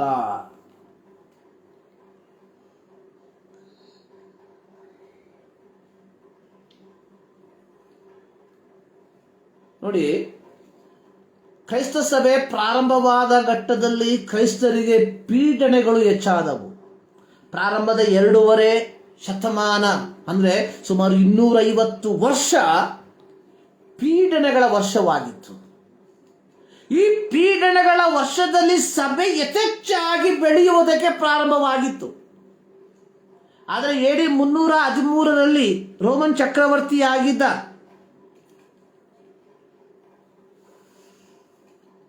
ರೋಮನ್ ಚಕ್ರವರ್ತಿ ಕ್ರೈಸ್ತ ಧರ್ಮವನ್ನು ರೋಮ್ ಸಾಮ್ರಾಜ್ಯದ ಧರ್ಮವಾಗಿ ಆತನು ಅಂಗೀಕಾರ ಮಾಡಿದ. ಯಾವಾಗ ಕ್ರೈಸ್ತ ಧರ್ಮ ರೋಮ್ ಸಾಮ್ರಾಜ್ಯದ ಒಂದು ಧರ್ಮವಾಗಿ ಅಂಗೀಕಾರವಾಯಿತು, ಚರಿತ್ರೆಯನ್ನು ಓದಿದ್ರೆ ಗೊತ್ತಾಗ್ತದೆ ನಿಮಗೆ. ರೋಮ್ನ ವಿಗ್ರಹಗಳನ್ನ ಪೂಜಿಸುತ್ತಿದ್ದಂತಹ ಪೂಜಾರಿಗಳು ಪಾದ್ರಿಗಳಾಗಿ ಮಾರ್ಪಟ್ಟರು. ರೋಮ್ನ ದೇವಾಲಯಗಳು, ದೇವಸ್ಥಾನಗಳು ಕ್ರೈಸ್ತರ ಸಭಾಮಂದಿರಗಳಾಗಿ ಮಾರ್ಪಟ್ಟಿತು. ಅಂದು ರೋಮ್ ಜನ ಆಚರಿಸುತ್ತಿದ್ದಂತಹ ಹಬ್ಬಗಳು, ಅವರ ದೇವರಿನ ಹೆಸರುಗಳಲ್ಲಿ ಇದ್ದಂತಹ ಹಬ್ಬಗಳು ಕ್ರೈಸ್ತರ ಹಬ್ಬಗಳಾಗಿ ಮಾರ್ಪಟ್ಟಿತು. ಕ್ರಿಸ್ಮಸ್ ಇದರ ಒಂದು ಭಾಗ ಅಷ್ಟೇ, ಈಸ್ಟರ್ ಇದರ ಒಂದು ಭಾಗ ಅಷ್ಟೇ.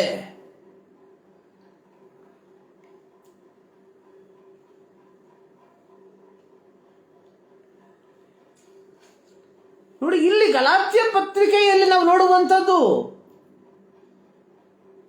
ಪೌಲನು ಒಬ್ಬ ಯಹೂದ್ಯನಾಗಿದ್ದಾಗ್ಯೂ ರಕ್ಷಣೆ ಕೃಪೆಯಿಂದ ಮಾತ್ರ ಎಂಬುವಂಥದ್ದನ್ನ ಪರಿಪೂರ್ಣವಾಗಿ ಮನಗಂಡ. ಆದರೆ ಹಿಂದೆ ಬಂದಂಥವರು ರಕ್ಷಣೆಗೆ ಕೃಪೆ ಮಾತ್ರ ಸಾಲದು, ಕ್ರಿಯೆಗೂ ಬೇಕು ಎಂಬುದಾಗಿ ಹೇಳಿ ಏನ್ ಮಾಡ್ತಾ ಇದ್ರು, ಸುನ್ನತಿಯನ್ನ ತಂದು ಹಾಕಿದ್ರು. ಈ ಗಲಾತ್ಯ ಸಭೆಯಲ್ಲಿ ಅನ್ಯ ಜನಾಂಗದಿಂದ ಬಂದಂಥವರಿದ್ರು, ಅವರಿಗೆ ಇದು ನಿಷಿದ್ಧವಾಗಿ ಮಾರ್ಪಟ್ಟಿತು. ಹೀಗೆ ಸಭೆಯಲ್ಲಿ ಒಂದು ರೀತಿಯ ಅಲ್ಲೋಲ ಕಲ್ಲೋಲ, ಅಶಾಂತಿಯ ವಾತಾವರಣ. ಇದನ್ನು ಅರಿತಂತಹ ಪೌಲ ಗಲಾತ್ಯದಲ್ಲಿರುವ ವಿಶ್ವಾಸಿಗಳಿಗೆ ಹೇಳುವಂಥದ್ದು, ನಾನು ಸಾರಿದ ಸುವಾರ್ತೆಯಂತೂ ಮನುಷ್ಯ ಕಲ್ಪನೆಯಲ್ಲ, ನಾನು ಮನುಷ್ಯನಿಂದ ಹೊಂದಲಿಲ್ಲ, ಯಾರೂ ನನಗೆ ಉಪದೇಶಿಸಲಿಲ್ಲ, ನಾನು ಯೇಸುವಿನಿಂದ ಹೊಂದಿದ್ದೇನೆ. ನಂತರವಾಗಿ ಹೇಳುವಂಥದ್ದು, ಎಲೈ ಬುದ್ಧಿ ಇಲ್ಲದ ಗಲಾತ್ಯದವರೇ, ನಿಮ್ಮನ್ನು ಗಳಿಸಿದವರು ಯಾರು? ಯೇಸು ಕ್ರಿಸ್ತನು ಶಿಲುಬೆಗೆ ಹಾಕಿಸಿಕೊಂಡವನಾಗಿ ನಿಮ್ಮ ಎದುರಿನಲ್ಲಿ ವರ್ಣಿಸಲ್ಪಟ್ಟನಲ್ಲವೇ? ಒಂದು ಸಂಗತಿಯನ್ನು ಮಾತ್ರ ನಿಮ್ಮಿಂದ ತಿಳಿದುಕೊಳ್ಳಬೇಕೆಂದಿದ್ದೇನೆ, ನೀವು ದೇವರಾತ್ಮನನ್ನು ಹೊಂದಿದ್ದು ನೇಮ ನಿಷ್ಠೆಗಳನ್ನು ಅನುಸರಿಸಿದ್ದರಿಂದಲೋ ಕೇಳಿ ನಂಬಿದ್ದರಿಂದಲೋ. ದೇವರಾತ್ಮಾನುಸಾರವಾಗಿ ಪ್ರಾರಂಭಿಸಿ ಈಗ ಬಹಿರಾಚಾರಗಳಿಂದ ಸಿದ್ಧಿಗೆ ಬರಬೇಕೆಂದಿದ್ದೀರಾ. ನೋಡಿ, ಗಲಾತ್ಯದಲ್ಲಿರುವಂತಹ ವಿಶ್ವಾಸಿಗಳು ದೇವರಾತ್ಮನಿಂದ ನಡೆಸಲ್ಪಟ್ಟು ಈಗ ಬಾಹ್ಯವಾದ ಆಚಾರಗಳ ಮೂಲಕ ನಮ್ಮನ್ನು ನಾವೇ ಶ್ರೇಷ್ಠರು ಎಂಬುದಾಗಿ ತೋರ್ಪಡಿಸಿಕೊಳ್ಳುವುದಕ್ಕೆ ಬಯಸುವಂಥದ್ದು. ಇಲ್ಲಿ ನಾನು ಹೇಳುವಂತ ವಿಚಾರ, ಪೌಲನು ತಿಮೋತಿಯನಿಗೆ ಹೇಳುವಂಥದ್ದು, ನೀನು ಸ್ವಸ್ಥ ಬೋಧನೆಗೆ ಅನುಗುಣವಾಗಿ ಉಪದೇಶ ಮಾಡು. ನಮ್ಮ ಶೀರ್ಷಿಕೆ ಅನ್ನುವಂಥದ್ದು ಕ್ರಿಸ್ತನ ಅನುಯಾಯಿಗಳು, ಕ್ರಿಸ್ತನ ಸಾಕ್ಷಿಗಳು. ಪ್ರಿಯರೇ, ನಾವೆಲ್ಲರೂ ಒಂದಲ್ಲ ಒಂದು ವಿಧದಲ್ಲಿ ಕ್ರಿಸ್ತನ ಸುವಾರ್ತೆಯನ್ನ ಜನರಿಗೆ ತಿಳಿಯಪಡಿಸ್ತೇವೆ. ಕೆಲವರು ತಮ್ಮ ಸಾಕ್ಷಿಗಳ ಮೂಲಕವಾಗಿ, ನಾನು ರೋಗಿಯಾಗಿದ್ದೆ, ದೇವರನ್ನ ರೋಗ ವಾಸಿ ಮಾಡ್ದ, ಅಥವಾ ನಾನು ಸಾಲದಲ್ಲಿ ಬಿದ್ದಿದ್ದೆ, ದೇವರನ್ನು ಸಾಲ ವಾಸಿ ಮಾಡ್ದ, ಅಥವಾ ಇನ್ಯಾವುದು ಕಾಟದಲ್ಲಿ ಬಿದ್ದಿದ್ದೆ, ಆ ಕಾಟದಿಂದ ದೇವರನ್ನು ಕಾಪಾಡ್ದ ಎಂಬಿ ಇತ್ಯಾದಿ ಕಥೆಗಳನ್ನು ಹೇಳಿ ನಾವು ಕ್ರಿಸ್ತನನ್ನ ಜನರಿಗೆ ಪರಿಚಯಪಡಿಸುತ್ತಿದ್ದೇವಾ? ಅಥವಾ ಲೋಕದ ಪಾಪಗಳಿಗಾಗಿ, ಅರ್ಥಾತ್ ನಮ್ಮೆಲ್ಲರ ಪಾಪಗಳಿಗಾಗಿ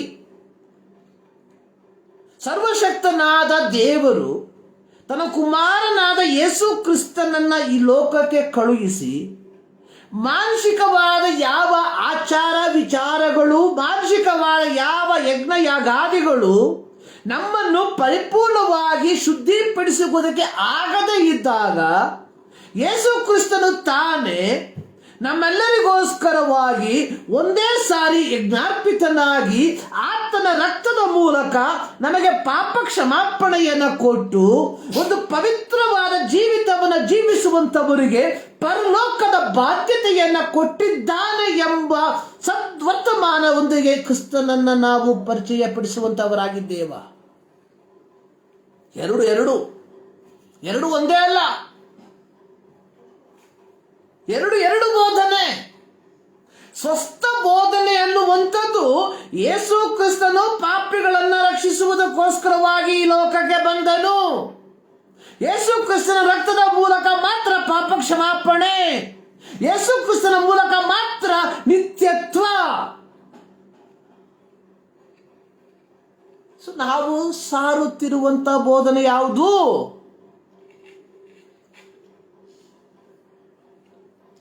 ನನಗೆ ಓದಕ್ಕೆ ಬುದ್ಧಿ ಇರಲಿಲ್ಲ, ನಾನು ಪ್ರಾರ್ಥನೆ ಮಾಡಿದ ದೇವರು ಬುದ್ಧಿ ಕೊಟ್ಟ, ಸ್ತೋತ್ರ. ನೀವು ಬನ್ನಿ, ನಿಮಗೂ ಸಿಕ್ಕುತ್ತೆ.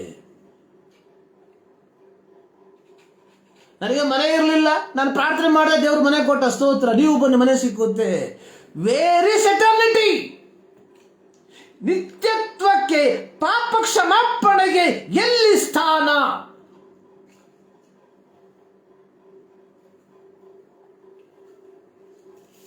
ಯಾರೋ ಏನೋ ಹೇಳಿದ್ರು, ಒಂದು ದಿನ ಒಬ್ಬರಿಗೆ ಸಾಕ್ಷಿ ಹೇಳಬೇಕು ಅಂತ ಹೇಳ್ಬಿಟ್ಟು ಸಾಕ್ಷಿ ಹೇಳೋದಲ್ಲ, ಅದಲ್ಲ ಸ್ವಸ್ಥ ಬೋಧನೆ.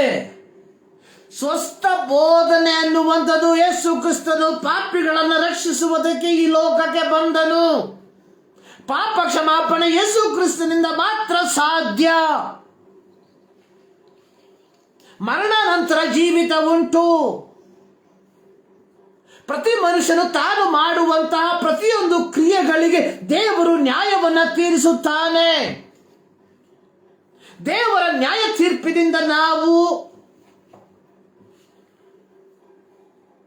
ಎಸ್ಕೇಪ್ ಆಗಬೇಕಾದ್ರೆ, ತಪ್ಪಿಸಿಕೊಳ್ಳಬೇಕಾದ್ರೆ ಒಂದು ವಿಶುದ್ಧವಾದ ಪವಿತ್ರವಾದ ಜೀವಿತವನ್ನು ಲೋಕದಲ್ಲಿ ಜೀವಿಸಬೇಕು. ಇದು ಸ್ವಸ್ಥ ಬೋಧನೆ. ಯೇಸು ಸ್ವಾಮಿಯ ಬೋಧನೆಯನ್ನು ನೋಡಿ, ಮತ್ತಾಯ ಸುವಾರ್ತೆ 4ನೇ ಅಧ್ಯಾಯ ಏನ್ ಹೇಳ್ತಾ ಇದೆ? ಪರಲೋಕ ರಾಜ್ಯವು ಸಮೀಪಿಸಿತು, ದೇವರ ಕಡೆಗೆ ತಿರುಗಿಕೊಳ್ಳಿರಿ. 3ನೇ ಅಧ್ಯಾಯದಲ್ಲಿ ಸ್ನಾನಿಕನಾದ ಯೋಹಾನನು ಹೇಳಿದೇನು? ಪರಲೋಕ ರಾಜ್ಯವು ಸಮೀಪಿಸಿತು, ದೇವರ ಕಡೆಗೆ ತಿರುಗಿಕೊಳ್ಳಿರಿ. ಇದು ಸ್ವಸ್ಥ ಬೋಧನೆ.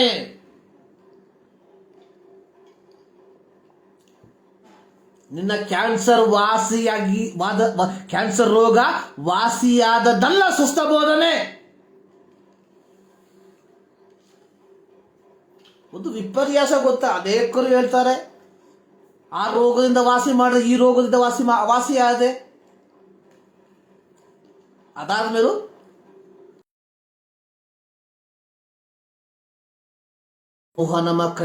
ನಮ್ಮ ಕ್ರೈಸ್ತರಲ್ಲಿದ್ದಾರೆ. ಶೇಮಾನಸ್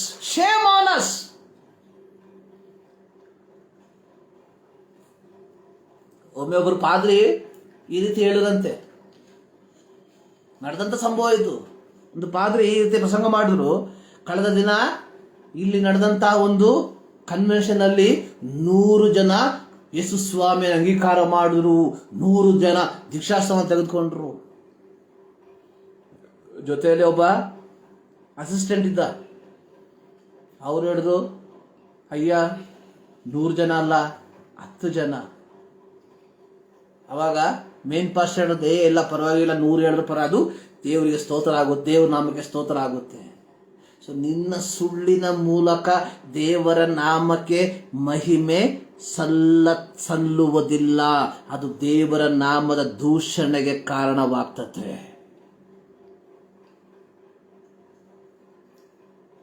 ಇಲ್ಲಿ ಪೌಲ ತೀತನಿಗೆ ಹೇಳುವಂಥದ್ದು, ಸ್ವಸ್ಥ ಬೋಧನೆಗೆ ಅನುಗುಣವಾಗಿ ಉಪದೇಶ ಮಾಡು. ಪ್ರಿಯರೇ, ಏನು ಸ್ವಸ್ಥ ಬೋಧನೆ? ಯೇಸು ಕ್ರಿಸ್ತನು ಪಾಪಿಗಳನ್ನ ರಕ್ಷಿಸುವುದಕ್ಕೆ ಈ ಲೋಕಕ್ಕೆ ಬಂದನು. ಯೇಸು ಕ್ರಿಸ್ತನ ರಕ್ತದ ಮೂಲಕ ಮಾತ್ರ ಪಾಪ ಕ್ಷಮಾಪಣೆ. ಯೇಸು ಸ್ವಾಮಿ ಹೇಳ್ತಾ ಇದ್ದಾನೆ, ನಾನೇ ಮಾರ್ಗವು ಸತ್ಯವೂ ಜೀವವೂ ಆಗಿದ್ದೇನೆ. ಯೇಸು ಕ್ರಿಸ್ತನ ಮೂಲಕದಿಂದ ಮಾತ್ರ ಪರಲೋಕ ರಾಜ್ಯಕ್ಕೆ ಪ್ರವೇಶ. ಸೊ ಹೀಗಿರ್ಬೇಕಾದ್ರೆ ನಾವೇನ್ ಮಾಡಬೇಕು? ಯೇಸು ಕ್ರಿಸ್ತನ ಬೋಧನೆಗೆ ಅನುಗುಣವಾಗಿ ನಮ್ಮ ಜೀವಿತವನ್ನ ನಿರ್ವಹಿಸಬೇಕು.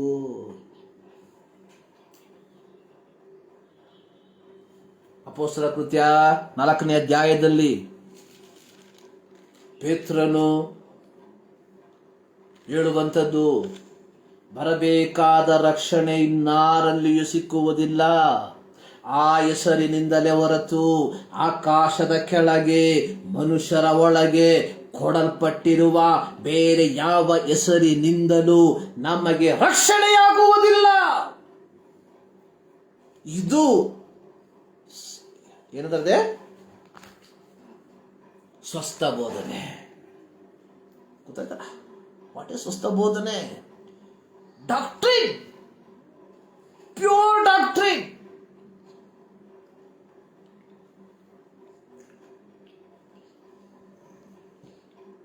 ಸುಮ್ಮನೆ ಏನನ್ನೋ ಹೇಳ್ಬಿಟ್ಟು ತಪ್ಪಾದ ಮಾಹಿತಿಯನ್ನು ಜನರಿಗೆ ಕೊಟ್ಟುಬಿಟ್ಟು ನಮ್ಮ ತಪ್ಪಾದ ಮಾಹಿತಿಯನ್ನು ಕೇಳಿ ಅವರು ಈ ಕಡೆ ಬಂದು ಲಾಸ್ಟಿಗೆ ಅಲ್ಲೂ ಇಲ್ಲ, ಇಲ್ಲೂ ಇಲ್ಲ, ಎಲ್ಲೂ ಇಲ್ಲ.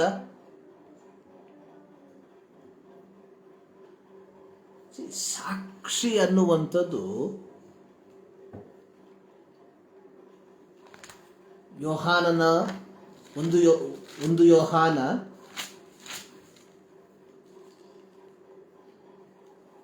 ಯೋಹಾನನ ಪತ್ರಿಕೆ 1ನೇ ಅಧ್ಯಾಯ 1ನೇ ವಾಕ್ಯ, ನಾವು ನಿಮಗೆ ಪ್ರಸಿದ್ಧಿಪಡಿಸುವ ಜೀವವಾಕ್ಯವು ಆದಿಯಿಂದ ಇದ್ದದ್ದು, ನಾವು ಅದನ್ನು ಕಿವಿಯಾರೆ ಕೇಳಿ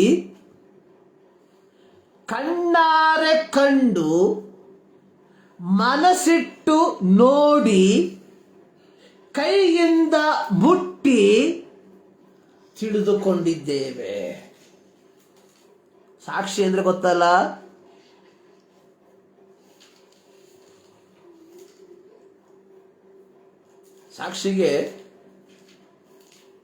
ಸಾಕ್ಷಿ ಅನ್ನುವಂಥದ್ದು ದ ಪರ್ಸನ್ ಹೂ ಸೀಸ್. ಅದನ್ನು ಒಂದು ಘಟನೆಯನ್ನ ನಾವು ವಾಹನ ಚಲಾಯಿಸ್ತಾ ಇರ್ತೇವೆ, ನಮ್ಮ ಮುಂಭಾಗದಲ್ಲಿ ಒಂದು ಅಪಘಾತ ನಡೀತಾ ಇದೆ, ನಾನು ನೋಡಿದೆ, ಯಾರು ಗುದ್ದಿದ್ರು, ನಾನು ನೋಡ್ಬಿಟ್ರೆ ಅದನ್ನ I am the witness.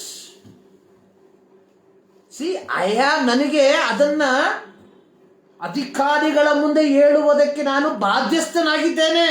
Because I see that one, I saw that one. ಇಲ್ಲಿ ಯೋಹಾನನು, ಅಪೊಸ್ತಲನಾದ ಯೋಹಾನನು ಹೇಳುವಂಥದ್ದು, ನಾವು ಕಿವಿಯಾರೆ ಕೇಳಿದ್ದೀವಿ, ಕಣ್ಣಾರೆ ಕಂಡಿದ್ದೀವಿ, ಮನಸ್ಸಿಟ್ಟು ನೋಡಿದ್ದೀವಿ, ಕೈಯಿಂದ ಮುಟ್ಟಿದ್ದೀವಿ. ಪ್ರಿಯರೇ, ನೀವುಗಳು ಹೇಳುವಂತಹ ಸಾಕ್ಷಿ ಇದಾಗಿರಬೇಕು. ಅಂದ್ರೆ ಅನುಭವದಲ್ಲಿ ಅನುಭವಿಸಿರುವಂಥದ್ದು, ಯಾರೋ ಹೇಳಿದಲ್ಲ. ಅದಕ್ಕೆ ಪೌಲ ಹೇಳಿದ್ದು ಗಲಾತ್ಯದವರಿಗೆ, ನಾನು ಮನುಷ್ಯರಿಂದ ಉಪದೇಶ ಪಡಲಿಲ್ಲ, ಯಾರೋ ನನಗೆ ಬೋಧಿಸಿಲ್ಲ, ದಮಸ್ಕದ ಆ ಪಟ್ಟಣದ ಆ ಪುರದ್ವಾರದಲ್ಲಿ ನಾನು ಒಂದು ಬೆಳಕನ್ನ ಕಂಡೆ. ಆ ಬೆಳಕು ನನ್ನನ್ನು ಅಕ್ಷರಶ ಬಾಹ್ಯ ಕುರುಡನನ್ನಾಗಿ ಮಾರ್ಪಡಿಸಿತು. ಆ ಒಂದು ಶಬ್ದದಲ್ಲಿ ಒಂದು ಶಬ್ದವನ್ನು, ಆ ಒಂದು ಬೆಳಕಿನಲ್ಲಿ ಒಂದು ಶಬ್ದವನ್ನ ಕೇಳಿದೆ. ಅದನ್ನ ನಾನು ಗಲಾತ್ಯದವರೇ ನಿಮಗೆ ಬೋಧಿಸಿರುವಂಥದ್ದು. ಕೃಪೆಯಿಂದಲೇ ಮಾತ್ರ ರಕ್ಷಣೆ. ಪ್ರಿಯರೇ, ಈ ಮುಂಜಾನೆಯಲ್ಲಿ ಒಮ್ಮೆ ಯೋಚನೆ ಮಾಡಿದ್ದ ತಪ್ಪನ್ನೇ ತಿರುಗಿ ಮಾಡಕ್ಕೆ ಹೋಗ್ಬೇಡಿ. ಒಂದು ದಿನಕ್ಕೆ ಒಬ್ಬರಿಗೆ ಸಾಕ್ಷಿ ಹೇಳಬೇಕು ಅಂತ ಹೇಳ್ಬಿಟ್ಟು ಇಲ್ಲದೇ ಇರುವ ಸಾಕ್ಷಿನ ಹೇಳಕ್ಕೆ ಹೋಗ್ಬೇಡಿ. ಬೋಧನೆ, ಸರಿಯಾದ ಬೋಧನೆ ಮಾಡಿ. ಏನು ಬೋಧನೆ ಅಂದರೆ ನಿನ್ನ ಕ್ಯಾನ್ಸರ್ ರೋಗ ವಾಸಿಯಾದಂಥದ್ದಲ್ಲ ಬೋಧನೆ. ಯೇಸು ಸ್ವಾಮಿ 5,000 ರೊಟ್ಟಿ 2 ಮೀನುಗಳನ್ನು 5,000 ಜನರಿಗೆ ಹಂಚಿಕೊಟ್ಟ ಆ ಒಂದು ಪರಿಸ್ಥಿತಿಯಲ್ಲಿ. ತದನಂತರವಾಗಿ ಯೇಸು ಸ್ವಾಮಿ ಅನೇಕ ಕಡೆ ಬೋಧನೆಯನ್ನ ಮಾಡ್ದ.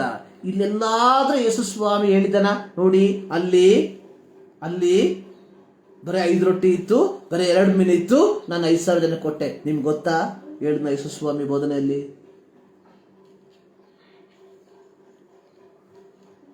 ಎಲ್ಲಾದ್ರೂ ಹೇಳಿದಾನ?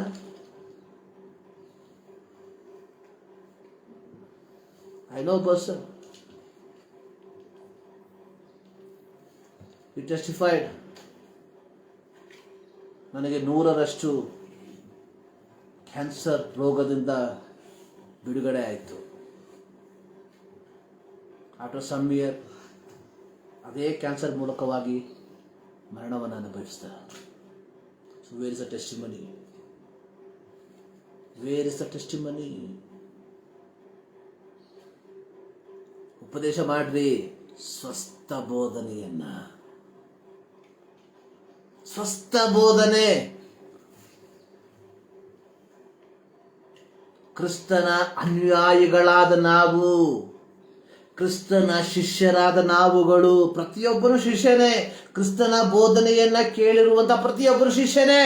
ಕ್ರಿಸ್ತನ ಶಿಷ್ಯರಾದ ನಾವುಗಳು ಕ್ರಿಸ್ತನ ಸಾಕ್ಷಿಗಳು ಎಂಬುವಂಥದ್ದನ್ನು ಮರಿಬ್ಯಾಡ್ರಿ. ನಾನು ಹೇಳಿದೆ, ಎಲ್ಲೂ ಸಹ ಕ್ರೈಸ್ತತ್ವದಲ್ಲಿ ವಿಶ್ವಾಸಿಗಳು ಎಂಬ ಗುಂಪಿಲ್ಲ, ವಿಶ್ವಾಸಿಗಳು ಎಂಬ ಪಂಗಡವಿಲ್ಲ, ವಿಶ್ವಾಸಿಗಳು ಎಂಬ ಸ್ಥಾನವಿಲ್ಲ. ಪ್ರತಿಯೊಬ್ಬನು ಸಾಕ್ಷಿಗಳು. ಕಡೆದಾಗಿ ಯೇಸು ಸ್ವಾಮಿ ತಾನು ಹೇಳಿರುವಂತ ಮಾತು, ಮತ್ತಾಯನ ಸುವಾರ್ತೆ 20 ಕೊನೆಯ ಅಧ್ಯಾಯ 28ನೇ ಅಧ್ಯಾಯ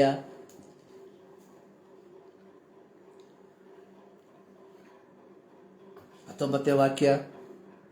ಆದ್ದರಿಂದ ನೀವು ಹೊರಟು ಹೋಗಿ ಎಲ್ಲ ದೇಶಗಳ ಜನರನ್ನು ಶಿಷ್ಯರನ್ನಾಗಿ ಮಾಡಿರಿ. ಅವರಿಗೆ ತಂದೆಯ, ಮಗನ, ಪವಿತ್ರಾತ್ಮನ ಹೆಸರಿನಲ್ಲಿ ದೀಕ್ಷಾಸ್ನಾನ ಮಾಡಿಸಿ, ನಾನು ನಿಮಗೆ ಆಜ್ಞಾಪಿಸಿದನ್ನೆಲ್ಲ ಕಾಪಾಡಿಕೊಳ್ಳುವುದಕ್ಕೆ ಅವರಿಗೆ ಉಪದೇಶ ಮಾಡಿರಿ. ಗೊತ್ತಾಯ್ತಲ್ಲ? ಸುಸ್ಥ ಬೋಧನೆ ಮಾಡ್ರಿ. ಯಾಕೆ ಸುಸ್ಥ ಬೋಧನೆ ಮಾಡೋದು? ಯಾಕೆ ಮಾಡ್ಬೇಕಂತೆ? ನಾನು ನಿಮಗೆ ಆಜ್ಞಾಪಿಸಿದ್ದನ್ನೆಲ್ಲ ಕಾಪಾಡುವುದಕ್ಕೆ, ಅಂದ್ರೆ ಪರಲೋಕಕ್ಕೆ, ನಿತ್ಯ ಜೀವಕ್ಕೆ ಅವರು ಬಾಧ್ಯಸ್ಥರಾಗಬೇಕಾದರೆ ಅದಕ್ಕೆ ತಕ್ಕದಾಗಿರುವಂತ ಬೋಧನೆಯನ್ನ ಮಾಡು. ಅದು ಬಿಟ್ಟು ರೋಗ ವಾಸಿ ಅಂತ ಹೇಳಕೋಬೇಡ. ಸೊ ಅನೇಕರಿಗೆ ಈ ಪ್ರಸಂಗ ಒಂದು ರೀತಿ ಕಸಿಬಿಸಿಯನ್ನು ಉಂಟು ಮಾಡ್ತತೆ. This no doubt on that. ಯಾವ ಸಂಶಯ ಇಲ್ಲ ಇದರಲ್ಲಿ. But this is a truth. ಸತ್ಯ ಇದು.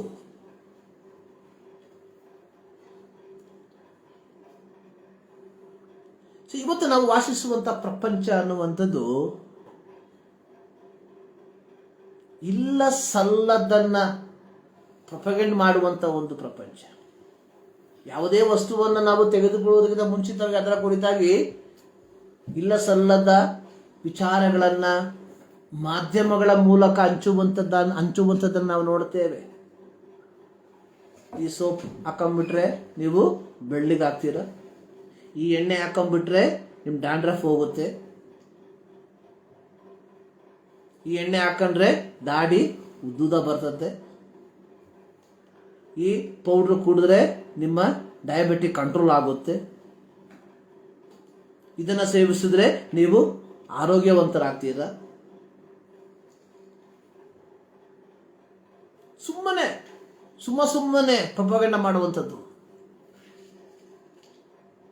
ಆದರೆ ಯಾವುದು ಸತ್ಯ ಅಲ್ಲ. ಒಂದು ಸೋಪು ಬರ್ತತೆ, ಇದರಲ್ಲಿ ನೀವು ಸ್ನಾನ ಮಾಡಿಬಿಟ್ರೆ 99.9% ಕೀಟಾಣುಗಳು ನಾಶವಾಗ್ತದೆ. ಅಂದ್ರೆ 1% ಇರುತ್ತಲ್ಲಿ, 100% ಇಲ್ಲ ಅಲ್ಲಿ.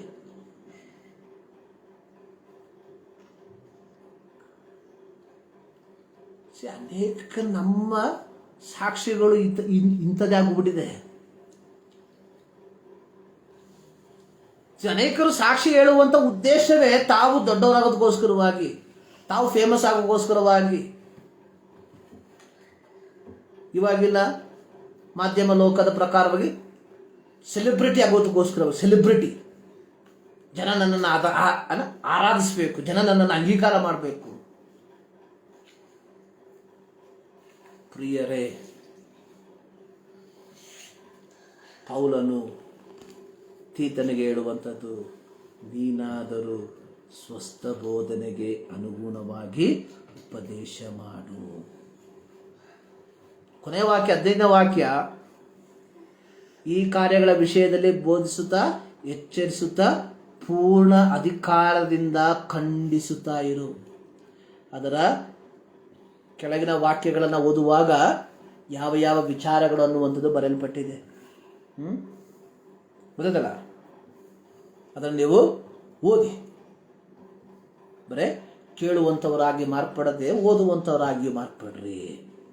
ಎಚ್ಚರಿಸುತ್ತಾ ಅಧಿಕಾರದಿಂದ ಖಂಡಿಸುತ್ತಾ. ಸ್ವಸ್ಥ ಬೋಧನೆ ಎನ್ನುವಂಥದ್ದು, ಸ್ವಸ್ಥ ಬೋಧನೆಯಲ್ಲಿ ಏನಿರ್ತತೆ? ನೋವಿರ್ತತೆ. ಪ್ರಿಯರೇ, ಈ ಮುಂಜಾನೆಯಲ್ಲಿ ನಾವು ದೇವರ ಸನ್ನಿಧಾನದಲ್ಲಿ ಆಗಿರುವಾಗ ಒಮ್ಮೆ ನಮ್ಮನ್ನೇ ಪರೀಕ್ಷೆ ಮಾಡಿಕೊಳ್ಳುವ.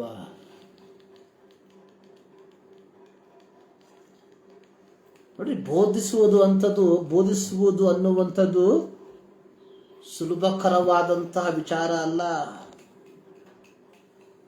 ನನ್ನ ಬೋಧನೆ ಒಬ್ಬ ವ್ಯಕ್ತಿಯನ್ನ ಪರಲೋಕಕ್ಕೂ ನರಕಕ್ಕೂ ಕಳುಹಿಸುವುದಕ್ಕೆ ಶಕ್ತಿ ಇದೆ. ನನ್ನ ಸ್ವಾರ್ಥದ ಬೋಧನೆ ಒಬ್ಬನನ್ನ ನರಕಕ್ಕೆ ಕಳುಹಿಸುವುದಾದರೆ, ನನ್ನ ಯಥಾರ್ಥವಾದ ಬೋಧನೆ ಒಬ್ಬ ವ್ಯಕ್ತಿಗೆ ಮಾನಸಾಂತರಕ್ಕೆ ಕಾರಣವಾಗಿ ಮಾರ್ಪಡ್ತದೆ. ನನ್ನ ಒಂದು ಬೋಧನೆ, ನನ್ನ ಒಂದು ಸಂದೇಶ ಜನರಿಗೆ ಅವರ ಜೀವಿತವನ್ನ ಯಥಾರ್ಥವಾಗಿ ದೈವಿಕತ್ವದ ಕಡೆಗೆ ನಡೆಸದೆ ಹೋದರೆ ನನ್ನ ಪ್ರಸಂಗದಿಂದ ಯಾವ ಪ್ರಯೋಜನವೂ ಇಲ್ಲ. ಪ್ರಿಯರೇ, ನಾನು ಸೆಲೆಬ್ರಿಟಿ ಆಗಬೇಕು ಎಂಬುದಾಗಿ ನೆನೆಸಿ ವಾಕ್ಯವನ್ನು ಸಾರಬೇಡ್ರಿ. ಪೌಲನು ಹೇಳುವ ರೀತಿಯಲ್ಲಿ ಕ್ರಿಸ್ತನಲ್ಲಿ ಒಬ್ಬನನ್ನ ಪರಿಪೂರ್ಣನಾಗಿ ನಿಲ್ಲಿಸುವುದೇ ನಮ್ಮ ಗುರಿಯಾಗಿರಬೇಕು. ಒಬ್ಬ ವ್ಯಕ್ತಿಯನ್ನ ಕ್ರಿಸ್ತನಲ್ಲಿ, ಒಬ್ಬ ವ್ಯಕ್ತಿಯನ್ನ ಒಬ್ಬ ಪರಿಪೂರ್ಣ ಕ್ರೈಸ್ತನನ್ನಾಗಿ ಮಾರ್ಪಡಿಸುವಂಥದ್ದು ನಮ್ಮ ಗುರಿಯಾಗಿರಬೇಕು. ಶಾಲೆಗಳಲ್ಲಿ ಮಕ್ಕಳು ಹೋಗ್ತಾರೆ, ಟೀಚರ್ಗಳು ಮಕ್ಕಳಿಗೆ ಪಾಠ ಮಾಡುವಂಥದ್ದು ತಮಗೆ ಸಂಬಳ ಬರುತ್ತೆ ಎಂಬುದಕ್ಕೋಸ್ಕರವಾಗಿ ಅಲ್ಲ, ಬದಲಾಗಿ ಒಂದು ಉತ್ತಮ ಪ್ರಜೆಯಾಗಿ, ಒಬ್ಬ ಉತ್ತಮ ಗುರಿ, ಅವನಿಗೆ ಒಂದು ಜೀವಿತದ ಒಂದು ಗುರಿಯನ್ನು ಕೊಡೋದಕ್ಕೆ. ದೇವರು ನಮ್ಮನ್ನು ಆರಿಸ್ಕೊಂಡಿರುವಂಥದ್ದು ಕಾಣಿಕೆಯನ್ನ, ದಶಮ ಭಾಗವನ್ನ ತೆಗೆದುಕೊಂಡು ಬದುಕುವುದಕ್ಕೋಸ್ಕರವಾಗಿ ಅಲ್ಲ, ಒಬ್ಬ ವ್ಯಕ್ತಿಯನ್ನ ಪರಲೋಕಕ್ಕೆ ನಡೆಸುವುದಕ್ಕೋಸ್ಕರವಾಗಿ. ದಿನದ ಒಂದು ವಾಕ್ಯ ಒಬ್ಬ ವ್ಯಕ್ತಿಯನ್ನ ತನ್ನ ದುರ್ಮಾರ್ಗದಿಂದ ಸನ್ಮಾರ್ಗಕ್ಕೆ ನಡೆಸಿದರೆ ಇದಕ್ಕಿಂತಲೂ ಶ್ರೇಷ್ಠವಾದಂಥದ್ದು ಬೇರೆ ಯಾವುದೂ ಇಲ್ಲ. ಒಮ್ಮೆ ಯೋಚನೆ ಮಾಡಿ, ನಮ್ಮ ಜೀವಿತ, ನಮ್ಮ ಮಾತು ದುರ್ಮಾರ್ಗದಲ್ಲಿರುವಂಥ ವ್ಯಕ್ತಿಯನ್ನ ಸನ್ಮಾರ್ಗಕ್ಕೆ ನಡೆಸುವಂಥದ್ದು, ಸನ್ಮಾರ್ಗದಲ್ಲಿರುವಂಥ ವ್ಯಕ್ತಿಯನ್ನ ದುರ್ಮಾರ್ಗಕ್ಕೆ ನಡೆಸುವಂಥದ್ದು ಎಂಬುದಾಗಿ. ದುರ್ಮಾರ್ಗದಲ್ಲಿರುವ ವ್ಯಕ್ತಿಯನ್ನ ಸನ್ಮಾರ್ಗಕ್ಕೆ ನಡೆಸದೆ ನೀನು ಇರುವಂಥದ್ದೇ ಸನ್ಮಾರ್ಗ ಎಂಬುದಾಗಿ ಬೋಧಿಸಿದರೆ ನಮ್ಮಷ್ಟು ಕನಿಷ್ಠರು ಲೋಕದಲ್ಲಿ ಬೇರೆ ಯಾರೂ ಇಲ್ಲ. ಅದು ಸಹ ನಾನು ಹೇಳಕ್ಕೆ ಬಯಸ್ತೇನೆ. ಏನೋ ಆರ್ಥಿಕವಾಗಿ ಏನೋ ಅವರಿಂದ ನನಗೆ ಲಾಭ ಆಗುತ್ತೆ ಅಂತ ನೆನೆಸ್ಕೊಂಡು ದುರ್ಮಾರ್ಗದಲ್ಲಿರುವ ವ್ಯಕ್ತಿಯನ್ನ ದುರ್ಮಾರ್ಗದಲ್ಲಿಯೇ ನಡೆಯುವುದಕ್ಕೆ ಅನುವು ಮಾಡಿಕೊಡುವುದಲ್ಲ, ಅವರನ್ನು ಸನ್ಮಾರ್ಗಕ್ಕೆ ನಡೆಸುವಂಥದ್ದು ಪ್ರತಿಯೊಬ್ಬ ಉಪದೇಶಕನ ಕರ್ತವ್ಯ.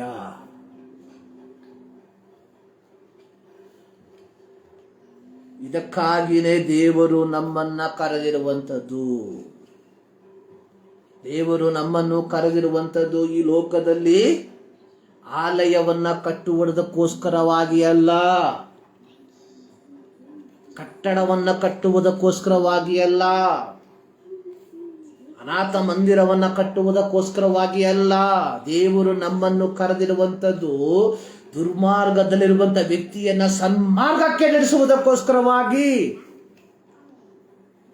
ಇದರಲ್ಲಿ ನಾವು ಎಷ್ಟರ ಮಟ್ಟಿಗೆ ಜಯಶಾಲಿಗಳಾಗಿದ್ದೇವೆ ಪ್ರಾರ್ಥನೆ ಮಾಡೋಣ. ನಮ್ಮನ್ನು ಬಹಳವಾಗಿ ಪ್ರೀತಿ ಮಾಡುವ ನಮ್ಮ ಪ್ರೀತಿಯ ತಂದೆಯಾದ ದೇವರೇ, ಮತ್ತು ದಾವರ್ತಿ ನಿಮ್ಮ ಸನ್ನಿಧಾನಕ್ಕೆ ನಮ್ಮನ್ನು ಸಮರ್ಪಿಸ್ತಾ ಇದ್ದೇವೆ. ಕ್ರಿಸ್ತನ ಅನುಯಾಯಿಗಳಾದ ನಾವುಗಳು ಕ್ರಿಸ್ತನ ಸಾಕ್ಷಿಗಳು. ಹೌದು ಕರ್ತನೇ, ನಾವು ಕೇವಲ ವಿಶ್ವಾಸಿಗಳಾಗಿ ನಮ್ಮ ಜೀವಿತವನ್ನು ಕೊನೆಗಾಣಿಸುವಂಥದ್ದಲ್ಲ, ಕ್ರಿಸ್ತನ ಬೋಧನೆಯನ್ನು ನಮ್ಮ ಜೀವಿತದ ಮೂಲಕ ಅನೇಕರಿಗೆ ತಿಳಿಯಪಡಿಸುವಂಥ ವ್ಯಕ್ತಿಗಳಾಗಿ ನಮ್ಮನ್ನು ಮಾರ್ಪಡಿಸು. ಪ್ರಾರ್ಥನೆ ಕೇಳಿದ್ದಕ್ಕಾಗಿ ಸ್ತೋತ್ರ. ಯೇಸು ಕ್ರಿಸ್ತನ ನಾಮದಲ್ಲಿ ಬೇಡುತ್ತೇವೆ ನಮ್ಮ ಪ್ರೀತಿಯ ತಂದೆ. ನಮ್ಮ ಕರ್ತನಾದ ಯೇಸು ಕ್ರಿಸ್ತನ ಕೃಪೆ, ತಂದೆಯಾದ ದೇವರ ಪ್ರೀತಿ, ಪವಿತ್ರಾತ್ಮನ ಅನ್ಯೋನ್ಯತೆ ನಮ್ಮೆಲ್ಲರ ಸಂಗಡ ಇಂದಿನಿಂದ ಸದಾಕಾಲವೂ ನೆಲೆಯಾಗಿರಲಿ. ಆಮೇಲೆ ಸರ್ವಶಕ್ತನಾದ ದೇವರು ನಿಮ್ಮೆಲ್ಲರನ್ನ ಧಾರಾಳವಾಗಿ ಆಶೀರ್ವದಿಸಲಿ.